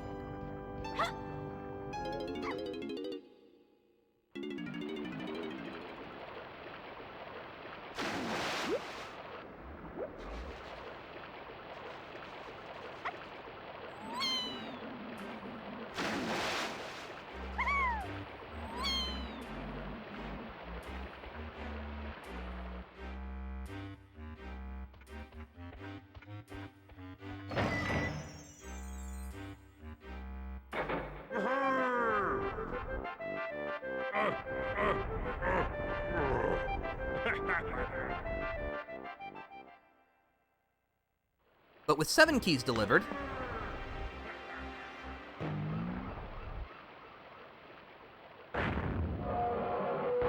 the mouth actually opens.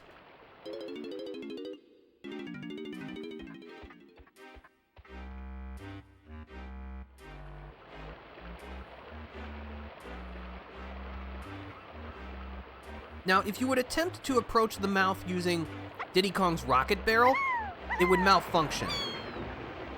So the only way we can get up there is by using the monkey port pad we used previously.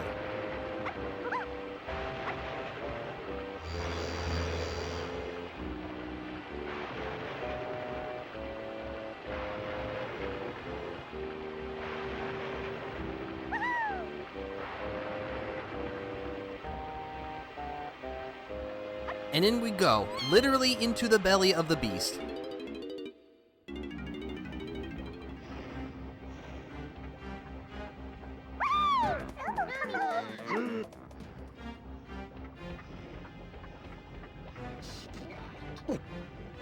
And also this place has a banana porter pad, which is a cool touch. But yeah, we need to use Gorilla Gone to show these invisible vines so that we can continue. And the last bee locker of the game. You need a whopping 100 golden bananas, which is actually only half of the total golden bananas in the game, so honestly a pretty generous amount.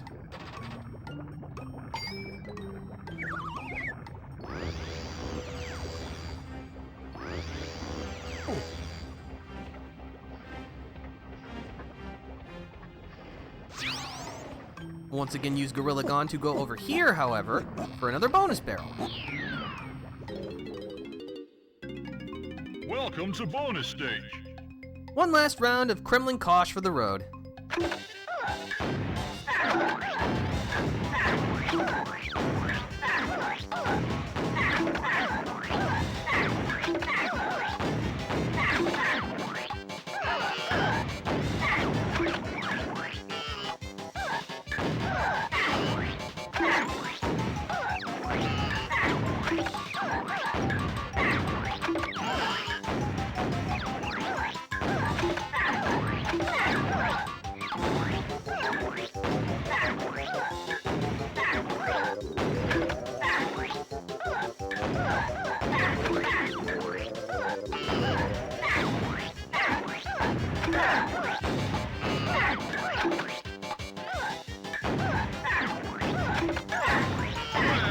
All right. No problemo.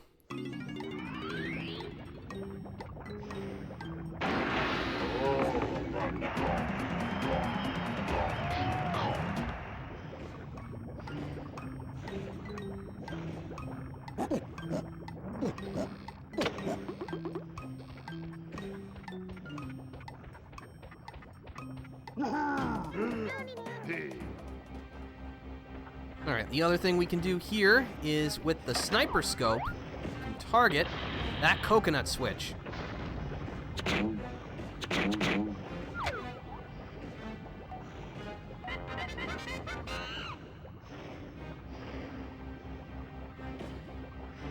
Which will lead us to the final Kasplat.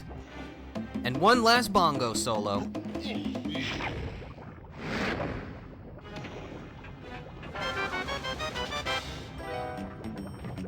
Honestly, not sure why Rool would have a Kasplat carrying a blueprint piece as close to the final area as possible, but hey, I'm not a tyrannical overlord, so what do I know? Oh, imagine if I could have actually just fallen right onto the platform by Snide's headquarters. That would have been great.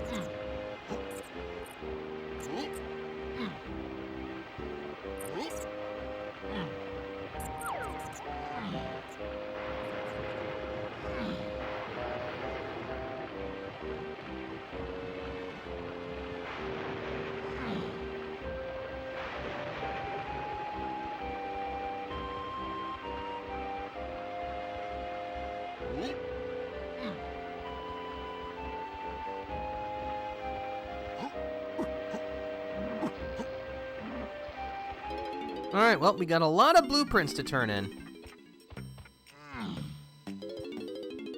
So, just like before, if you need to go to the bathroom or something, do it now.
And that is number 200.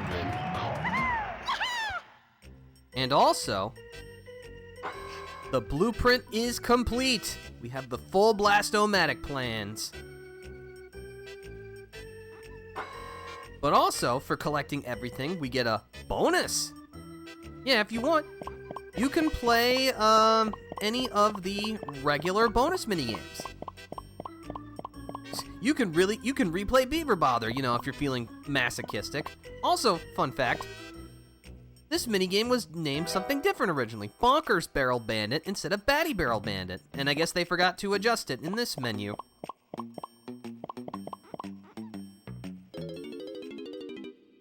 But yeah, it's a nice little reward.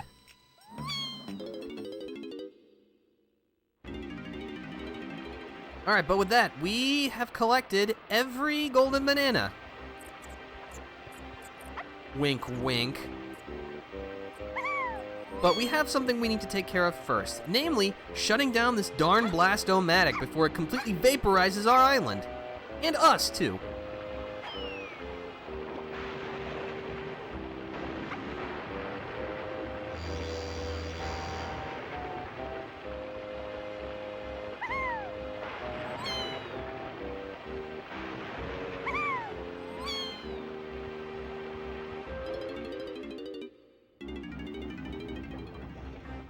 Alright, so we'll want to start this off with Lanky Kong.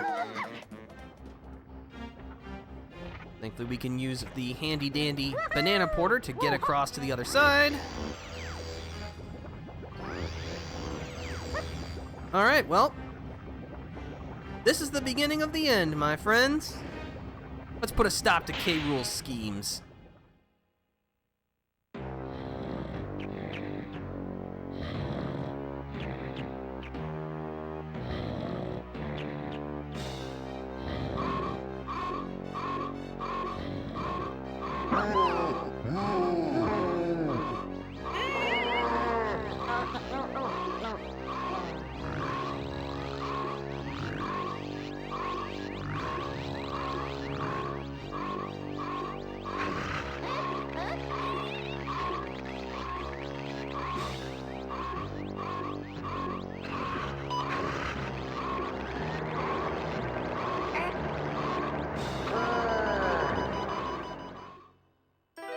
And this is why collecting the blueprint pieces is very important.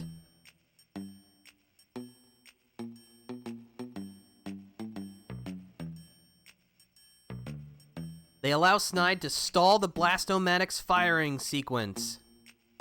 The more pieces you collect, the more time you get through Hideout Helm.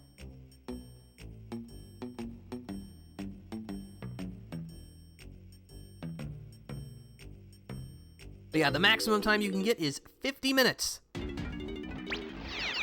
And this song is great. Welcome to Hideout Helm.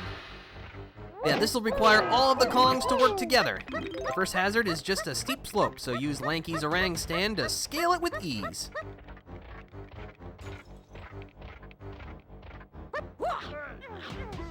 Unlike the other timers, it will not pause while you're in the tag barrel, so choose quickly.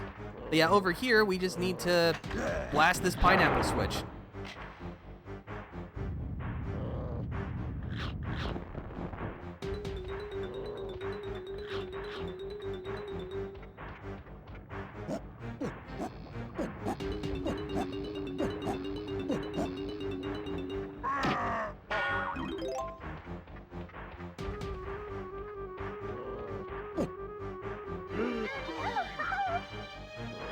Again, Hideout Helm is not much of a stage, but honestly, it's really great. It's nice to see that you really have to cooperate with all of the Kongs, constantly switching back and forth to make sure you can get to the end in time.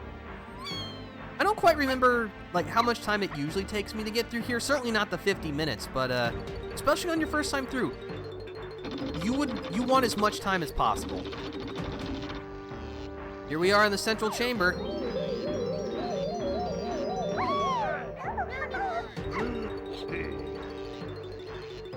But yeah, we'll need DK's might to yank this lever.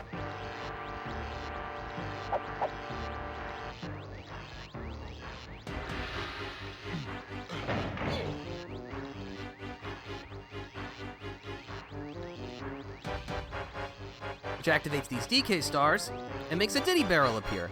We know what to do next.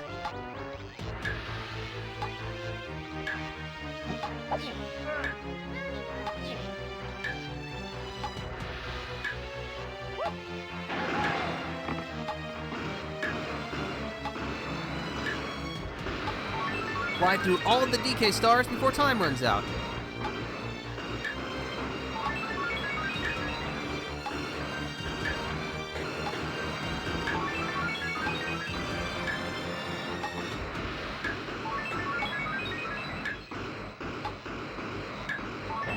All right.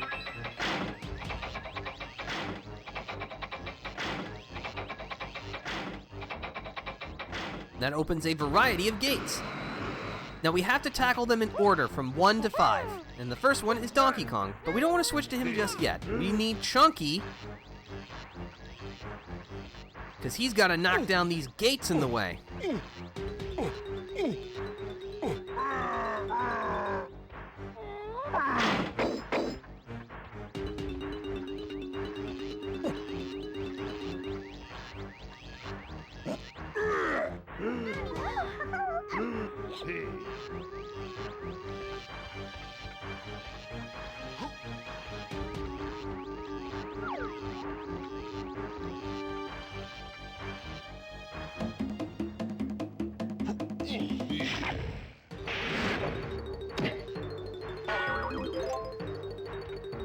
Alright, but we have new challenges.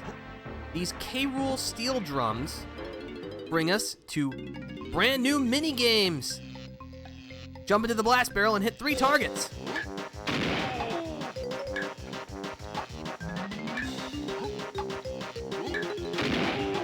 Darn it. Restart. But yeah, as you can see, restarting does not give you more time on your total clock.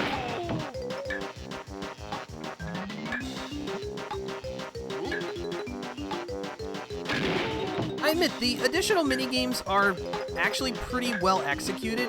It's a fun concept, but it can definitely feel a little unfair with just how kind of out of left field they are. And of course, a lot of these will present challenges we have not really practiced before. I guess that is part of their challenge, you know, you have to think on the fly.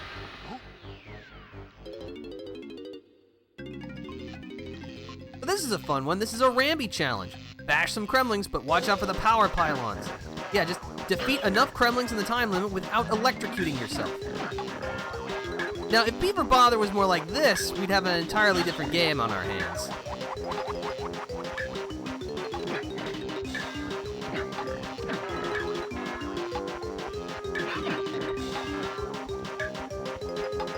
As you can see, sometimes some of the Kremlings love to hide off screen. Nope.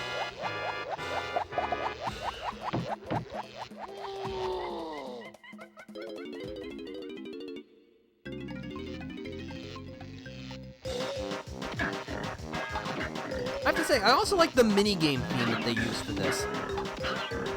Like, it both still has kind of a jolliness to it, an energy, but it's still very anxiety-inducing and clearly indicative of this is not really the time for fooling around.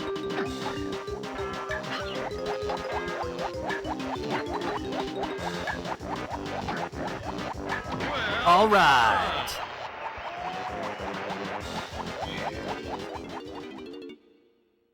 Again, I don't know what it is with Rare, but they always seem to be really good at ending their games. That's one power pylon disabled. Now it's on to Chunky. Also make sure to snag the banana medal.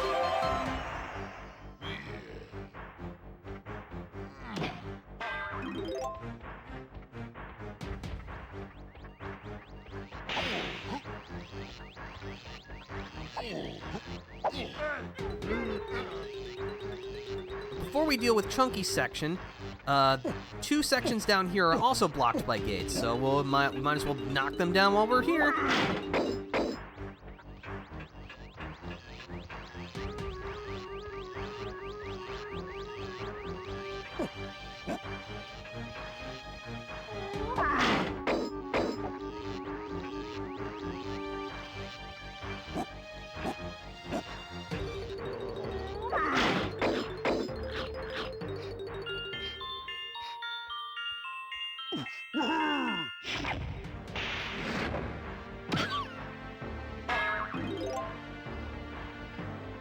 Alright, what fun and excitement awaits us in Chunky's room?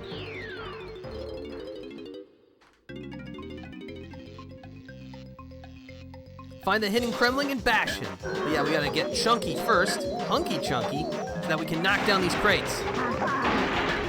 Oh, found him.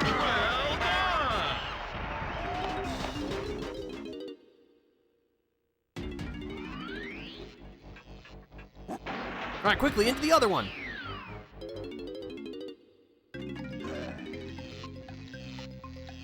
Stand on the podium and shoot the baddies.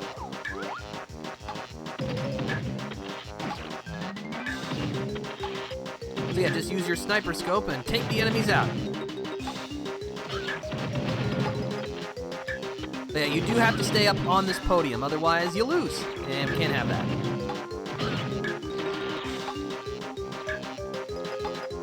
Where's the last Joker? There you are.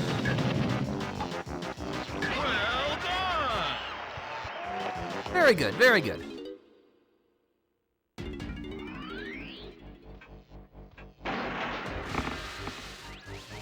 That's number 2.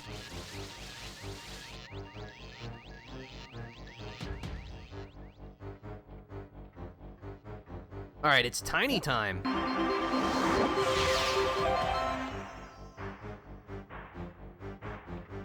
Move it!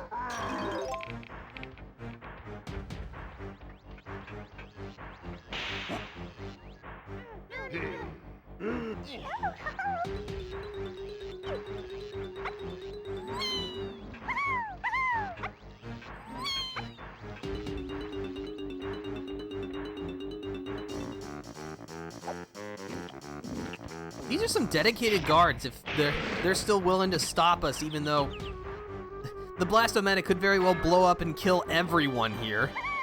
That is some dedication to the cause. Oh, this one's fun. This is The Floor is Lava. Ponytail twirl into all of the stars without touching the ground.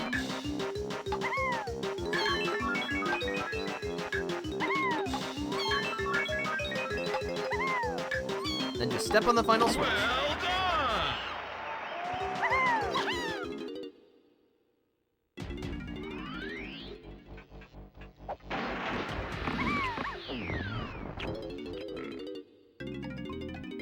Oh, this one. This one's pretty similar. Just use the mushrooms to jump through the stars.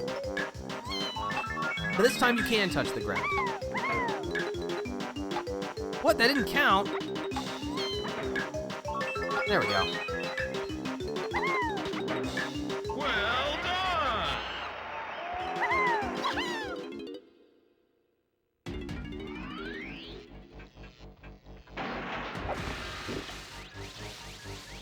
That's 3 down, 2 left.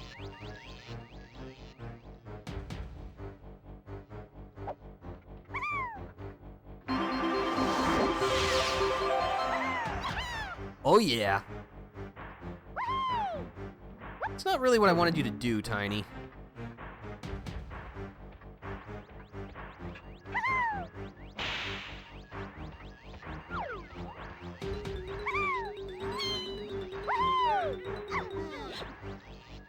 All right, come on, Lanky, we got work to do.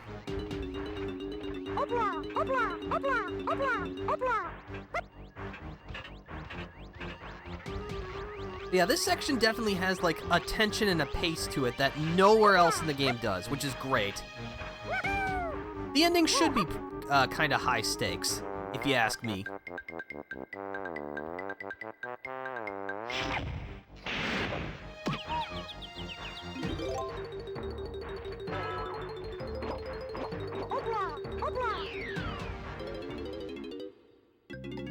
Oh, this one! Hit the hidden switch in the maze, then reach the finish line. Yeah, we'll have to use our trusty orang stand sprint to move fast enough. That's a dead end. Out of my way. All right, let's go. Well Nice. done.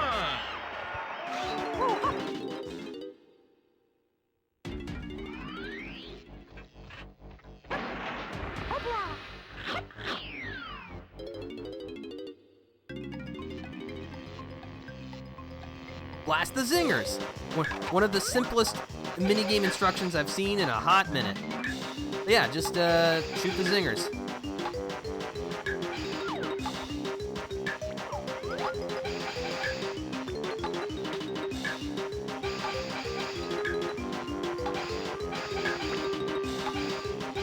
Well There we go. done. Nice.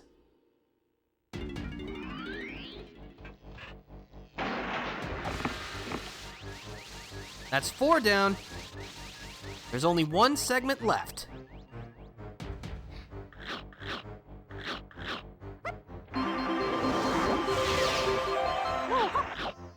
And it's all up to Diddy Kong.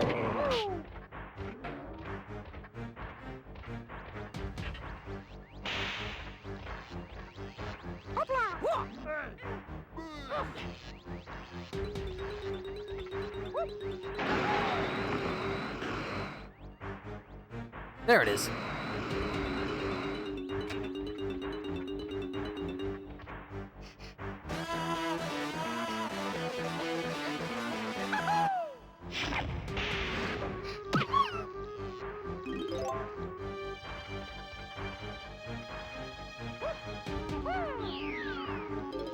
What was this one again? Oh, yeah. Take to the air and shoot 4 switches to get a surprise. Yeah, this one requires some pretty precise hovering.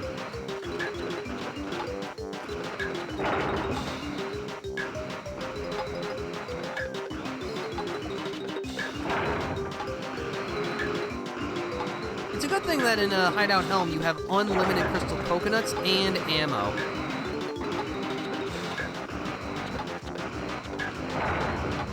Alright, that'll do it.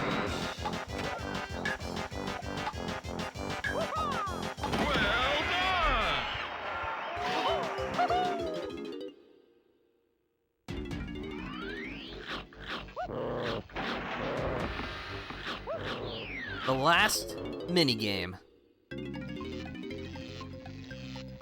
Bash the Kremling that activated the switch, then press it. Oh. I definitely thought I didn't hit that, but apparently I did.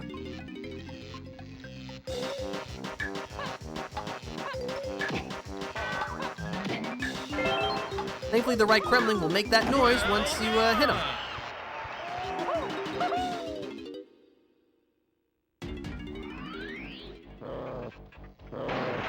And with that, K. Rool's plan is K-put. Also, hello, Big ZD. We're glad to have you here. Hope your Sunday's going well. You just rejoined us after a nasty power surge just happened to happen. That was really unfortunate, but yeah, we're, unfortunately, we are past the hard part, or I guess the tense part of Hideout Helm. There's still one more thing to do. Fly to the tip top of the Blast-O-Matic. We find one last battle arena pad. Power Surge, remember that kid's show? Shockwave Showdown. I don't remember that one specifically.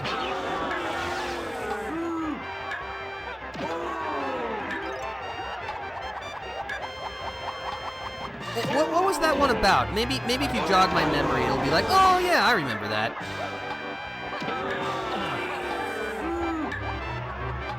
I think it aired in the 90s, but I watched reruns in the 2000s. Wait, hold on. Was that a Nickelodeon game show? Live game show featuring kids playing arcade cabinets? Yeah, okay, because yeah, I remember watching that on the Nickelodeon Games and Sports cable channel. Now that's a throwback right there. I still remember, not sure if I should say this, but I remember as a kid, staying up really late on like summer evenings to catch old reruns of Nick Arcade. I love that program.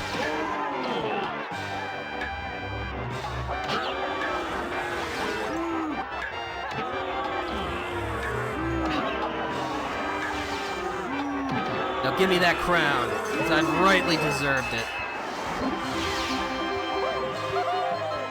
Man, Nickelodeon Gas was so good. I know it just eventually became like the rerun station, but hey, I like reruns sometimes. And plus, you know, a lot of those shows were before my time. I just think it's neat.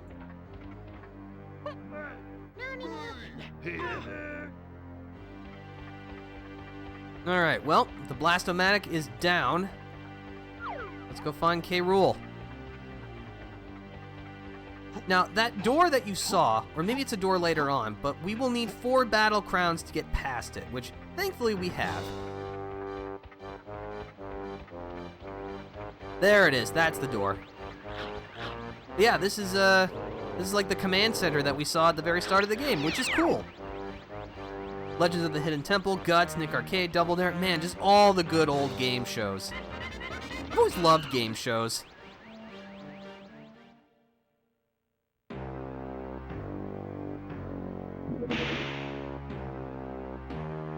Yeah, Rool is hatching his escape plan.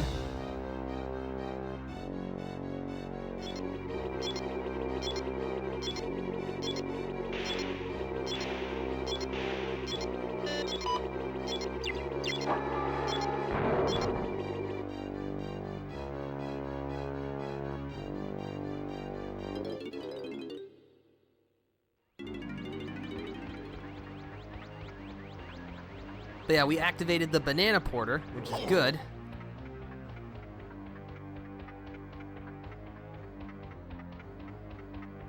And here we are in Rool's throne room. He's not here anymore. Doing chores, so we'll lurky. All right, well, appreciate the lurk and hope your chores go well. This door. You need both the Nintendo and Rare coins to get by it. And you need them, because this is where the last boss key is. It's also where 2 banana fairies are located. Thankfully, they go together.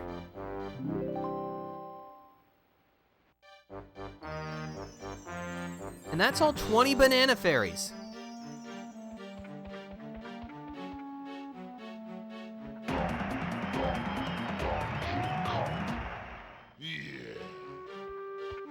We now have the last boss key, which means Lumsy will soon be a free Kremling.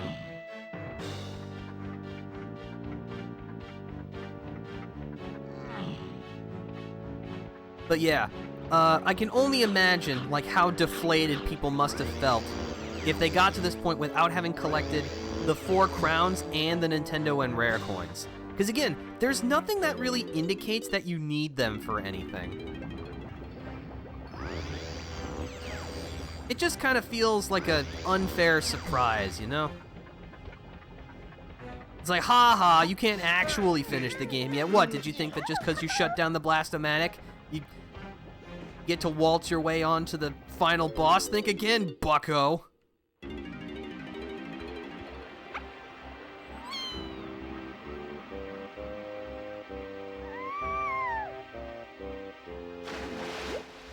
Like Banjo-Tooie, kinda? Yeah, because it's like you get into Cauldron Keep with only 55 jiggies, but to fight the final boss, you need 70 jiggies. But again, it's more like, oh, okay, I just need more of like the main collectible to finish the game, not something that seems completely ancillary to everything else that I'm doing. Which makes that a little less egregious, if you ask me. But yeah, with all 20 banana fairies rescued, there's a secret.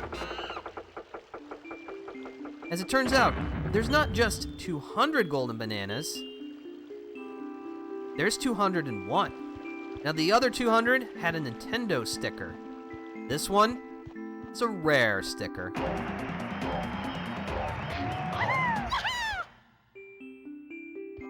Not only are we gonna recover our hoard, we're gonna increase it. What a prize. All right, but with that, yeah.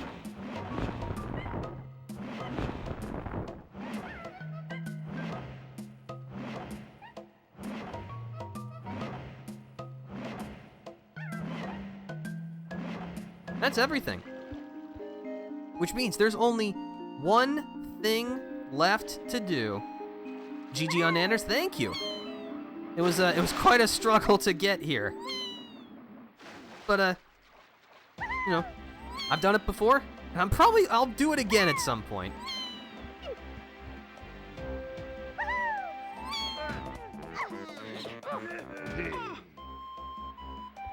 DK was the one who started this whole rescue operation. I think it's only right that he gets to end it.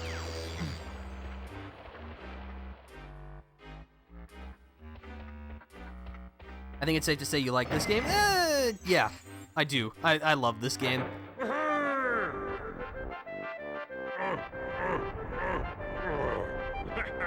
And K. Lumsey is free. But yeah, I'll give my thoughts more once we actually finish the game. This is like, I know I've been kind of interspersing my thoughts in this review, quote unquote, but well, I can summarize how I feel once we actually complete the game. Because it might be a bit more nuanced than you might think.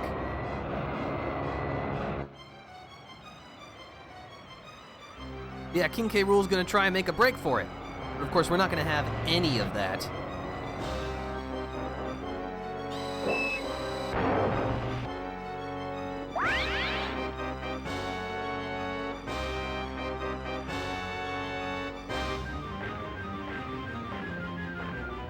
Also, not sure why K. Lumsey emerges from the ocean like he's Godzilla, but, you know, I approve.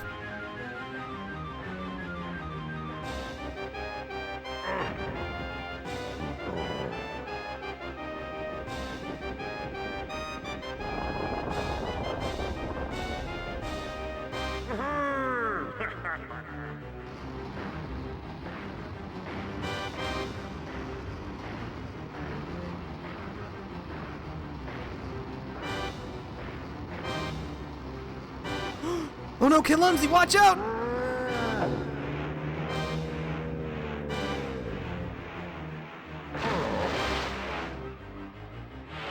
I'm sure he'll be fine, but, well, King K. Rool is a tough old tyrant. It'll take more than that to take him out. Thankfully, we're the Kongs to do it.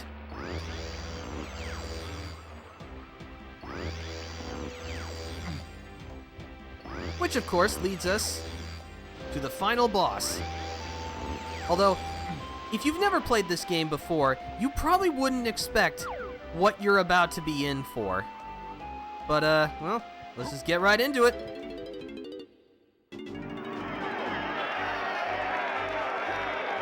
Yeah, it's a boxing arena.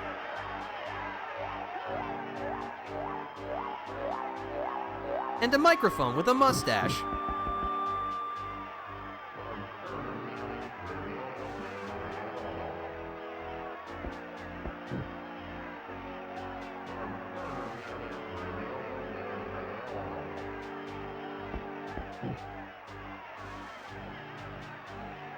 In association with Rool Enterprises.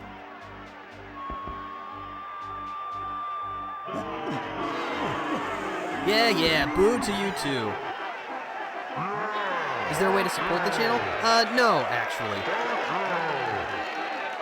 But that's honestly by design.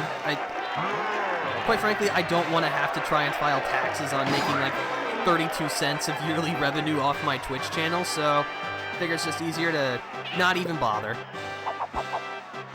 Plus, you know, I don't want to I don't think my channel has advertisements or anything on it, and, well, that makes for the best viewing experience. It's like I'm saving you $12 a month on Twitch Turbo. You can look at it that way.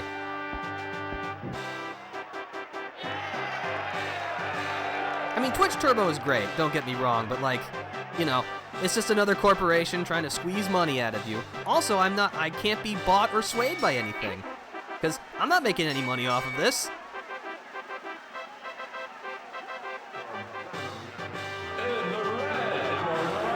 Donkey Kong! Yeah, it might be cheesy to say, but just following and watching, that's really all you need to do. Yeah, we have 12 rounds of fisticuffs with good old King K. Rool. We have to KO him once with each Kong. We can avoid the shockwaves with Donkey Kong by just grabbing one of the turnbuckles and waiting. After a while, we'll find barrel cannons, leap into a cannon, then wait until K. Rool puts his guard down. Okay, I actually didn't even know I could fire into a different barrel.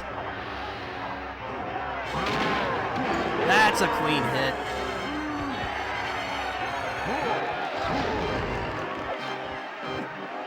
Yeah, the timer is not just for show. If you run out of time in a round, you'll have to start over from the beginning. K. Rool gets all of his health back, you get none.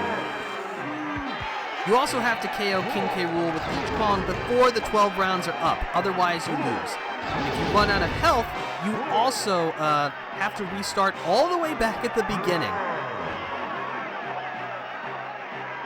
But yeah, as you can see on the third hit, K. Rool will try to fake you out, so just wait for the second opening to hit him.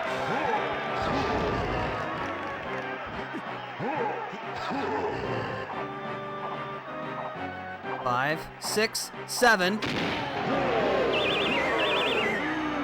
That's a KO. That being said, if you do ever get a throne or something similar, I wouldn't mind supporting. I appreciate that, Big ZD. Who knows, maybe in like a year from now, my life will be entirely different, and they'll be like, you know what, this is how everything's gonna be. I doubt it, but hey, you never know how life goes. Diddy Kong! Alright, so now, King K. Rool will deploy this, after he's done showboating, this boomerang glove. You can jump over it, but you can also, try and move closer into him in a circle motion. That also helps you avoid it. But yeah, he deploys this attack because you need to... Well, I got hit immediately. That's very cool, game. You need to use the rocket barrel to take to the sky and shoot the targets on the side of the spotlights. Just so that we can...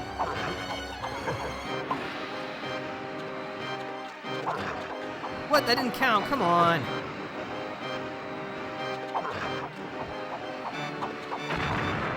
So that we can literally drop the lights on his head.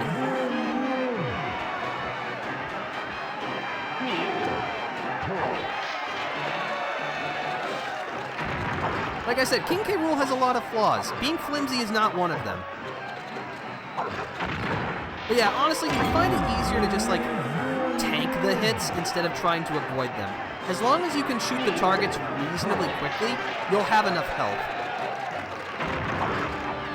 And whenever you switch to a new Kong after KOing King K. Rool, you get all your health back, so nothing wrong with a little damage tanking here.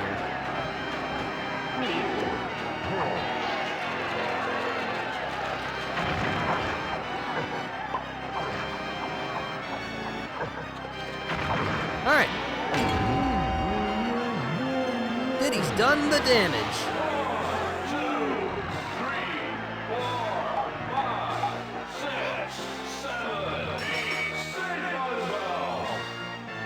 You know, for some reason, I'm doubting the impartiality of the judges here. Just something about it.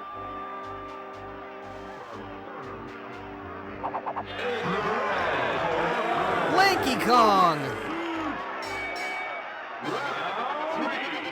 So, Lanky's round starts with K. Rool still in the light fixture. He'll just kind of stumble around the arena, so just avoid him. But your goal is to wait until these pedestals rise up. Approach one of the rope lines, press the B button to punch the switch. As you can see, Lanky has super extendo reach in this phase. Like, that's just a ridiculous amount. But grab the barrel, which causes these trombone pads to appear, and toss the barrel. After a few bounces, it'll turn into a banana peel. You can probably guess where this is going. Get into a good position, wait for K. Rool to line up, and after playing the trombone tremor, K. Rool will charge towards the sound. And if the banana peel's in his way, he'll slip. Every time you successfully damage K. Rool, the button you used to get that barrel will disappear.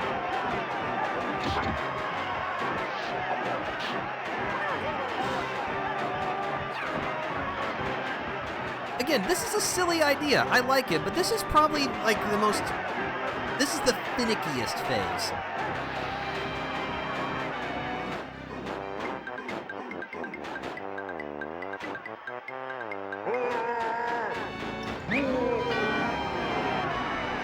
All right, that's 2.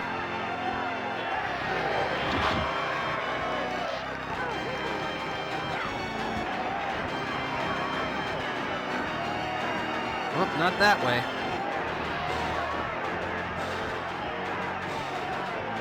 Nope.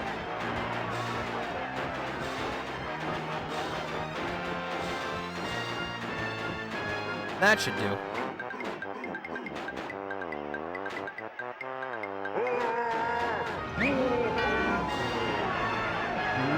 Alright, one more slip up should do the trick.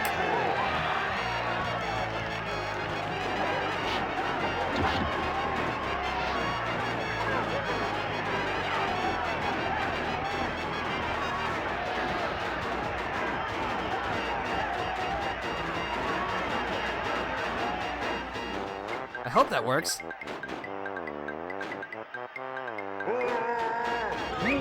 Yeah, I would say that would work.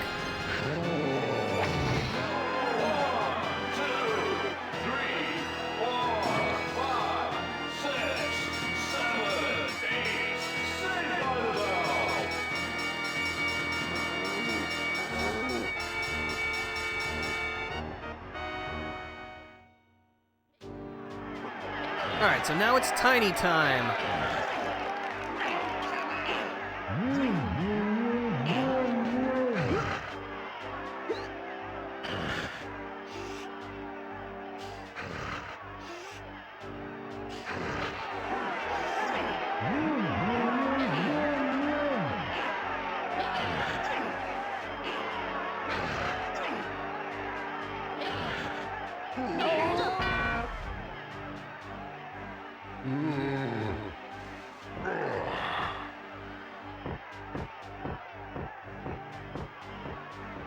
Also, I like that they had to make sure that every single Kremling associated with getting K. Rool out of the light fixture got damaged in the process.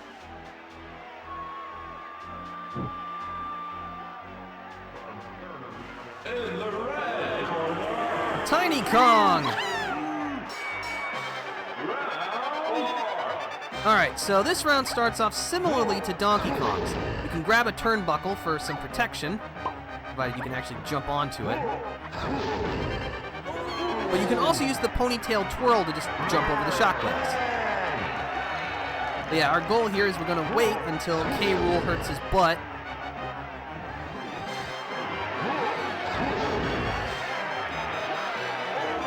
And that causes a... What? Why did I jump out of the arena? That was weird. But yeah, that causes a tiny barrel to appear.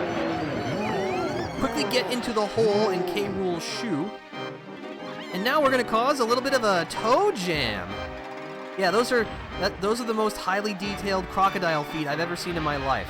And quite frankly, I didn't need to see that. Yeah, just shoot the toes when they lift up. This is easily the longest phase, since each toe will take an additional feather to tickle it into submission.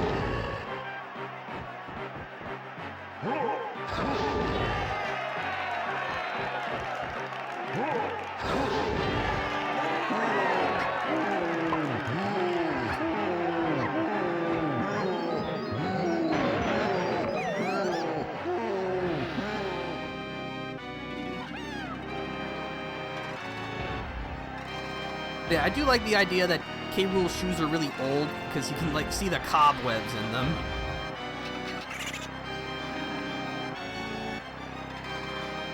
But yeah, as you can see, each toe will shake before it tries to attack you.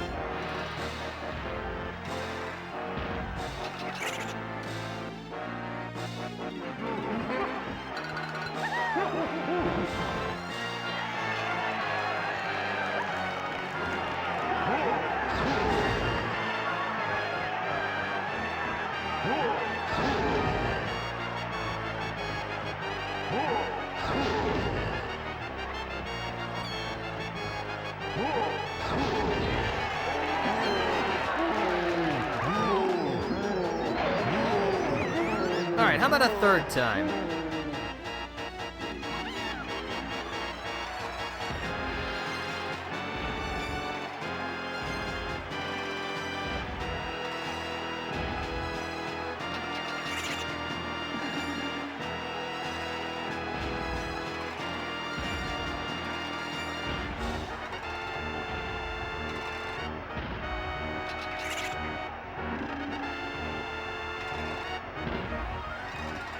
I'm impressed that Rool somehow has enough control over his toes to, like, wiggle individual ones like that, because I sure can't do that. Like, I can do that, like, with my big toe, but I don't think I could, like, just make, like, my second and fourth toe wiggle while not making the rest of my toes wiggle.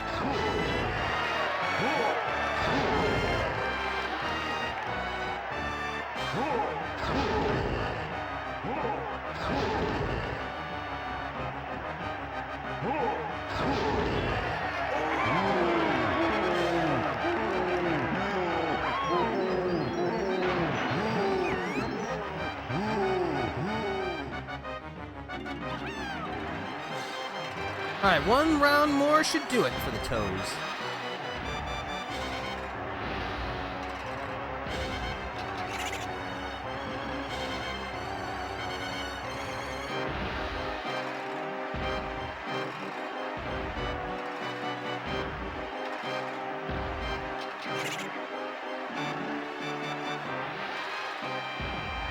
Yeah, I gotta say, I really do enjoy this boss fight. I know for some people it can definitely, like, seem like it drags on too long, and it is a longer fight, don't get me wrong. But I don't know, they sure run you through the ringer with the variety of things they make you do to win.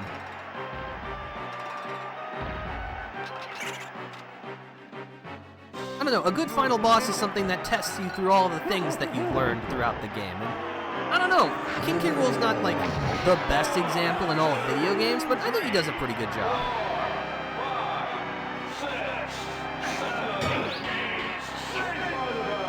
It's also a super memorable fight, both for, like, what you have to do and also the arena, because, like, this comes completely out of nowhere, but I like that. And last but certainly not least, Chunky Kong!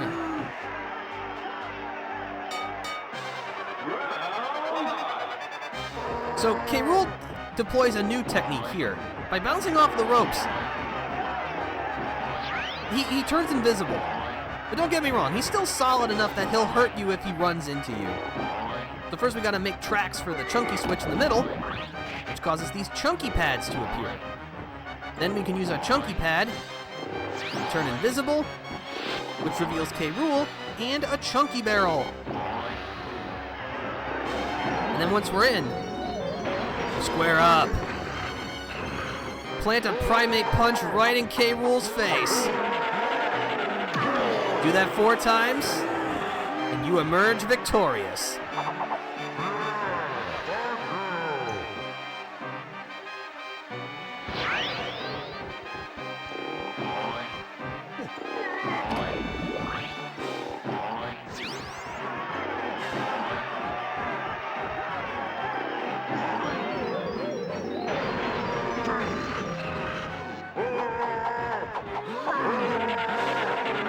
Take that!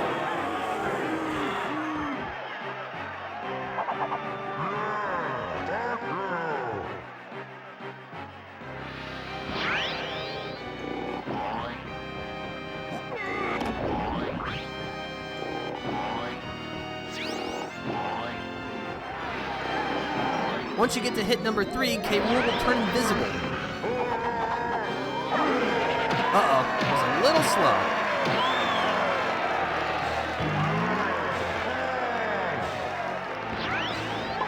Thankfully, K. Rool's uppercut only deals a quarter health to you.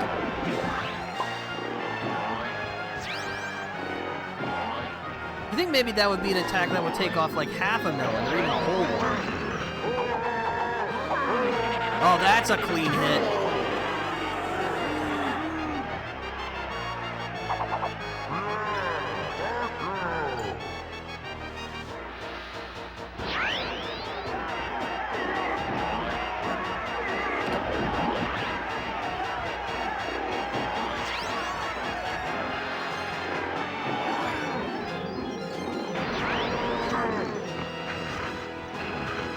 He may move slow, he can't jump high, but this Kong is one hell of a guy!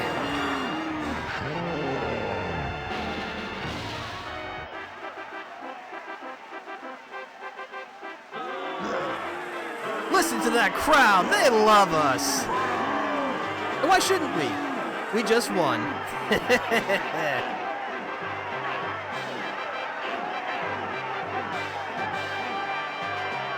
Or have we?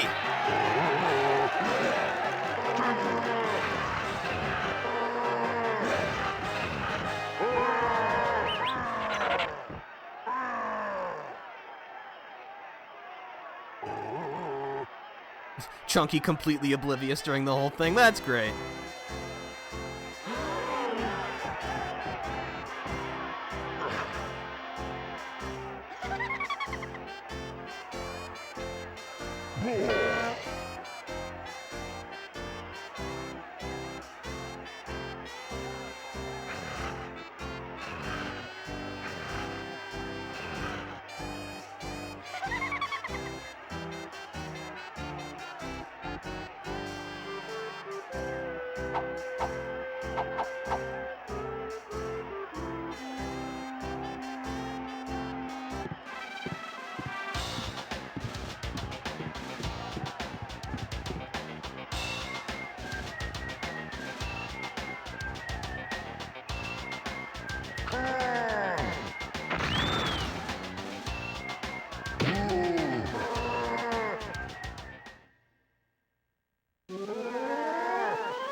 Well, hopefully this time, we've given K. Rool the boot.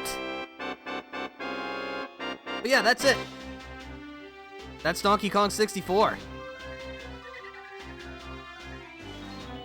So, yeah, I know I've already said this plenty of times, but as this being the first video game I ever played, still one of my favorites. I'm hugely, hugely nostalgic for it. And no matter what rough parts it may have, and don't get me wrong, there are a lot of rough parts to this game. I wish that wasn't the case, but there are. I still love it, unequivocally. And, well, I'll probably be doing this exact same thing again in, who knows, another few years or so. It's just one of those games that I have to replay every once in a while. I never get sick of it. It's just always fun, overall. But yeah, I guess to kind of bring it back in with this idea of reviewing, it's not just about me. Can I recommend this to you? And honestly, that's more difficult, because even during its time, 1999, back when, 3D was still a relatively unexplored concept, the rules were still being written. Even compared to the games of its time, Donkey Kong 64 has not aged very well. Pretty much any of the other, big tier echelon 3D games of its time are better than Donkey Kong 64. Games like Super Mario 64 and the Spyro trilogy just have, Mario's sheer acrobatics just make moving around fun, and Spyro's focus on smaller levels, but more of them, I think leads to a better sense of pace. Of course, there's also a better sense of verticality, with the charging and the gliding. Again, those types of games, just more fun to move around in. And even among other more collectible, focused games, like, of course, Rare's Banjo-Kazooie, just have a much better sense of pace. There's just a lot less fat involved with them. And even, other games, a personal favorite of mine from this era is Toy Story 2, Buzz Lightyear to the Rescue. I would say even that game is better than this, because at least that game you can finish in, one afternoon if you know what you're doing. It's not an overly long game, but that's to its benefit. These types of games do not last for very long periods of time, because at the end of the day, it is just kind of doing a checklist of things. And it's the individual challenges themselves that make these types of games fun. And I will say, in a vacuum, for the most part, most of what you're doing is fun. Not all of it, of course. I'm looking at you, Beaver Bother, but a lot of it is. But again, there's just a lot of unnecessary fluff that just brings the whole experience down. Is Donkey Kong 64 right for me? I would say this is still a good game, but it has so many asterisks after it that it really starts to question the validity of my recommendation. I think you need experience with this type of game to really get the most out of it. If you understand the context of when this was created and what was coming out at the time, and you've also played those other types of games and you enjoy them, I think you'll get a lot of mileage out of this. But is this okay, I'm new to this era of gaming. Should Donkey Kong 64 be the first one I play? No, not at all. I wish that wasn't the case. I wish you could be this is the greatest game ever. Everyone should play it. That's just not the case. But again, I'm always going to love this game. But to everyone else, honestly, I say you have to approach with caution. It also doesn't help that to play this game has only been re-released officially for both the original N64, of course, and on the Wii U Virtual Console. And the Wii U Virtual Console is legally dead. If I could polish the game myself, would you? I'm not sure, because I feel like this was an important moment in Rare's history. And of course we have the whole butterfly effect thing where who knows how if things change that could affect the whole subsequent series of events. So again, I think it's better that we got something like Donkey Kong Bonanza, just a new 3D Donkey Kong game that took everything that we learned from the past 25 years of experience and just made something both more uniquely Donkey Kong and also much better.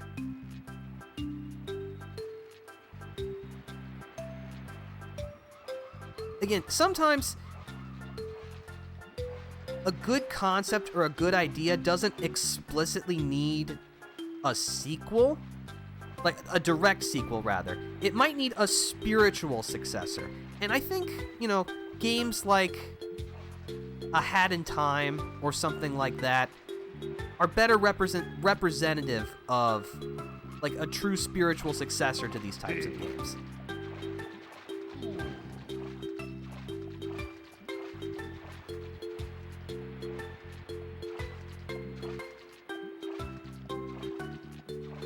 But yeah, as I was saying, apparently, the rumor is currently, and who knows, it could release tomorrow for all I know. Apparently, like, there is a plan to bring Donkey Kong 64 to the Nintendo Switch Online system, but that's strictly a rumor. Nothing's been confirmed. I don't even know if it'll ever happen. But yeah, in terms of playing this game legitimately, unfortunately, there's just not a lot of options available, which is tragic. I think people should be allowed to try and play this game. And of course, there's also the elephant in the room, which, we are on the internet, and you're intelligent people. You can do whatever the hell you want. I'm not going to stop you. I'm not a narc. But yeah, this is the bonus cutscene for having collected everything. By the way, in case you're wondering like what the sign was, Audition, that was Dolphin, the code name for Nintendo's, in development at the time, next system, the GameCube.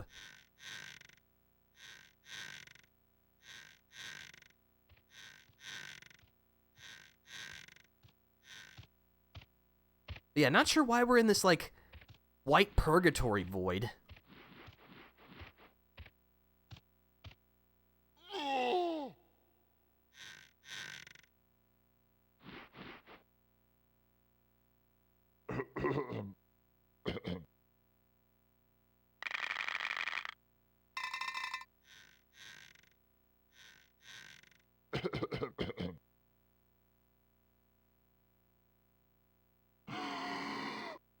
Next.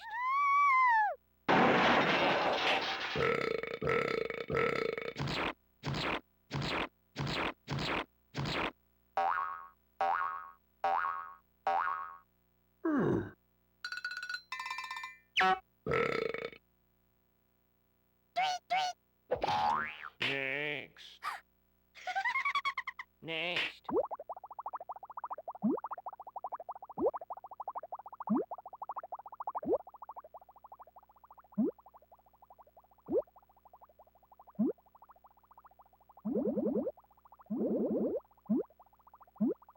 Next.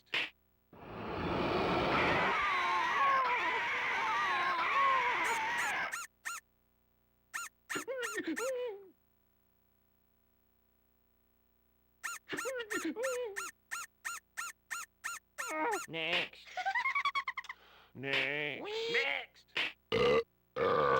Next.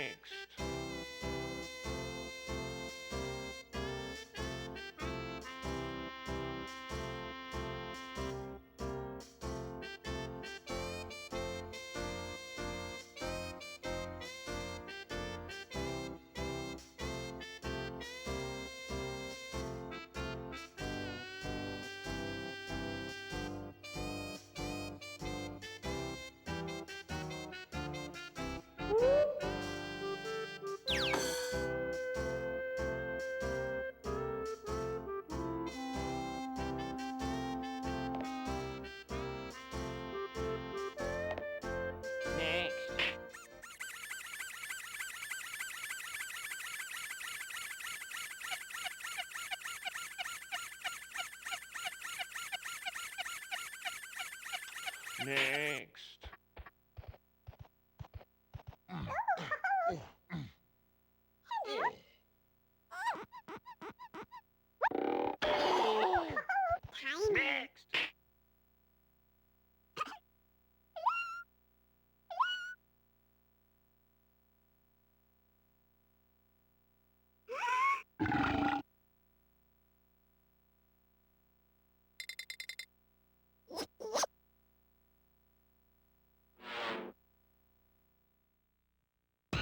But yeah, that's it. That's your reward.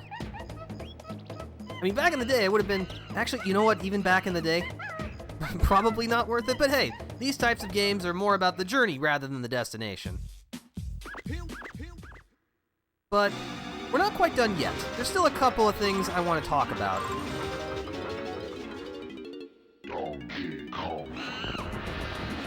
First, the mystery menu. So as you collect banana fairies, you will earn new unlockables.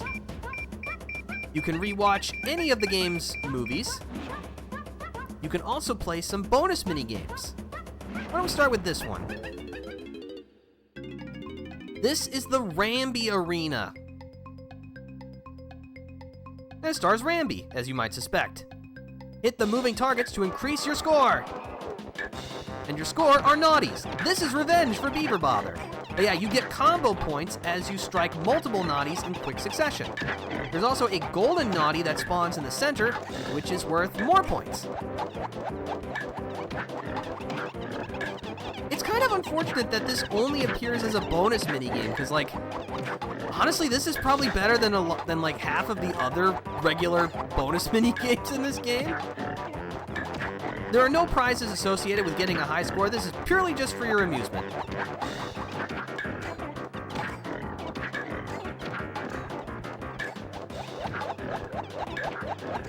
As a kid, I would totally love it. Nice. Yeah, this is a fun little thing. Also, you get to hear more of the Rambi song, which you only get to hear once in Jungle Japes.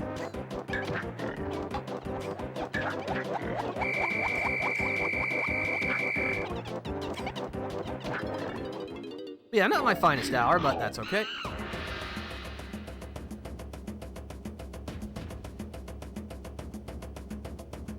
Go with Def. This is like that driving minigame I never knew existed in Mario Party 2. Yeah, it's pretty cool. I like showing off this kind of stuff. But there's also an Unguard Arena.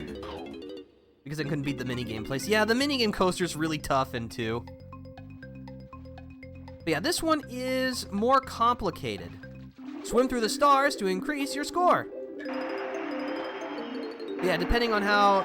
So, there's actually apparently a bit more intricacy to this course. Because not only are some of the stars above water, so you have to leap out to get them, but if you go on a full circuit, apparently you get bonus points for that. I say apparently because I've not actually done that, because I played this minigame so little, and I'm not very good at it.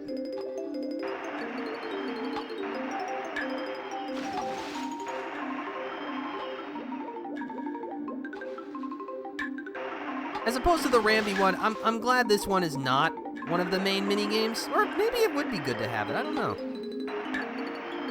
I wonder if anyone speed runs this. You know what? I want to make up a new internet rule. You know, things like, you know, Rule 34 and all that.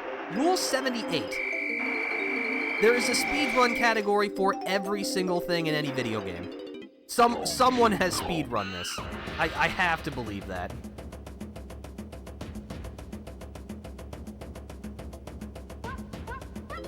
Oops, didn't actually want to do it again. Hopefully I can back out. Yep. Alright, so, in addition, obtaining the Nintendo and Rareware coins also allows you to play the 2 arcade games from the main menu. I'm not actually going to go through this, but... Now, these versions of the game infuriate me. Now, I've made my point clear on this before, but... Look in the top right.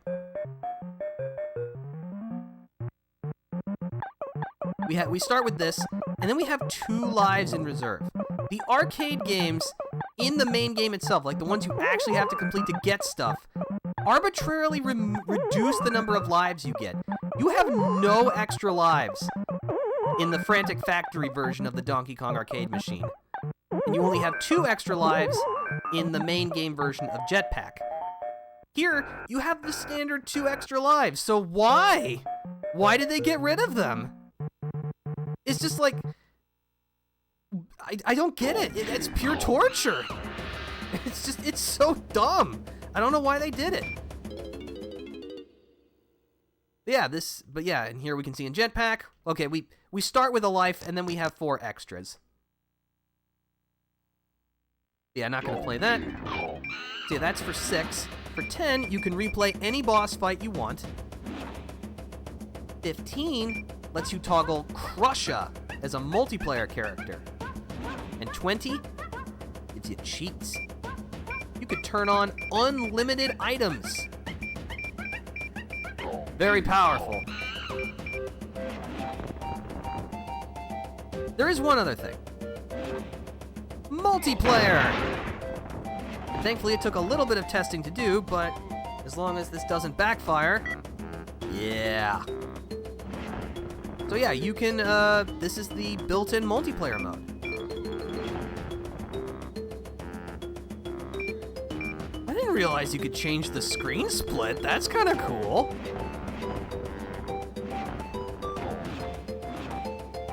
Love playing multiplayer with my buddy from grade school. Yeah, this is the era of, like, pretty much every Rare game had an extra multiplayer mode built into it, because they were just all about trying to give you that value, which I appreciate. But yeah, this is Kong Battle. Unfortunately, there are no bots, so you do have to have enough players to make this work. As you can see, the characters are also polygonally a bit more simplified. You can pick up ammo and oranges, also some health, and there are banana porters built into the environments. I do really like the song that plays. But yeah, am I gonna say that I have played a little bit of this, but not in a long time, because, you know, I'm an adult. I don't have friends who can come over and play with me very much anymore. I did not intend that to sound as depressing as it is, but you know what? That's just kind of the truth. Oh well. Oh, I know what I can show off, though. Yes, I know, we both lose. Crusher! Yeah, Crusher just kind of reuses a lot of Chunky's animations, which is understandable.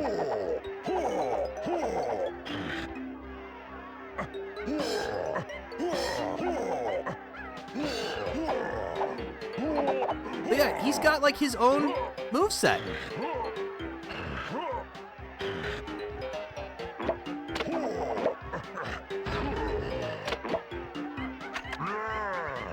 He's even got his own shooter variant, which shoots oranges. Now, thankfully, they're not as broken as like the regular oranges in terms of like how much damage they deal, but still, this is pretty sweet.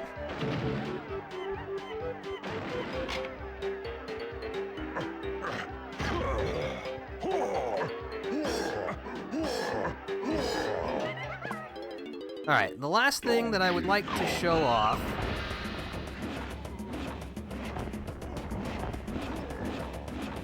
actually, if we go back to here, the battle arena.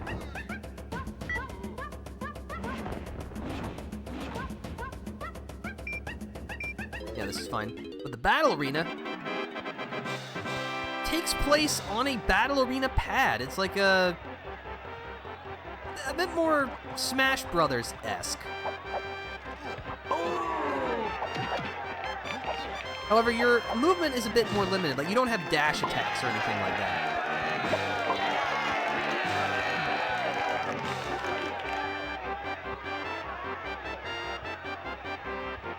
I forget, what does the melon do? Is that like a barrier?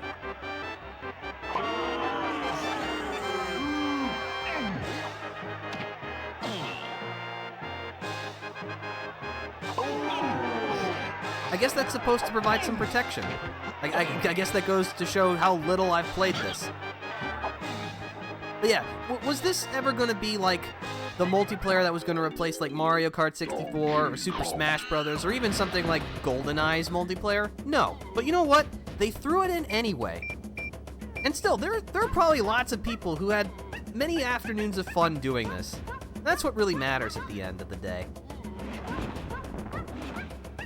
Yeah, we have multiple different arena types. We have 3 arenas and 1 battle arena. But yeah, that pretty much brings us to the end of this. I think that's pretty much everything I wanted to show off. This has been really fulfilling. Like, it's just, I'm playing Donkey Kong 64. I'm always up for that. But I hope you enjoyed, like, this weird experiment that I did. I don't actually know if it really worked that well, but you know what? For Donkey Kong's 25th anniversary, and for myself, I couldn't just play this game again. I had to do something a little bit different, so I hope now you have a better understanding of just how important Donkey Kong 64 is to me, and what I think about it. And who knows, maybe for this game's 30th anniversary, I'll do the exact same thing again. And maybe it'll be entirely different. Who knows? Yeah, I don't really have anything else to say, so thanks for joining me on this little journey. It's been a lot of fun. In terms of what comes next, though, honestly, I have no idea. That's kind of exciting, isn't it? I'll think of something cool. And I hope you're willing to join me again. If you'd like to stay up to date on the things that I do, please consider following. But for now, this is the Defender. Until we meet again, farewell.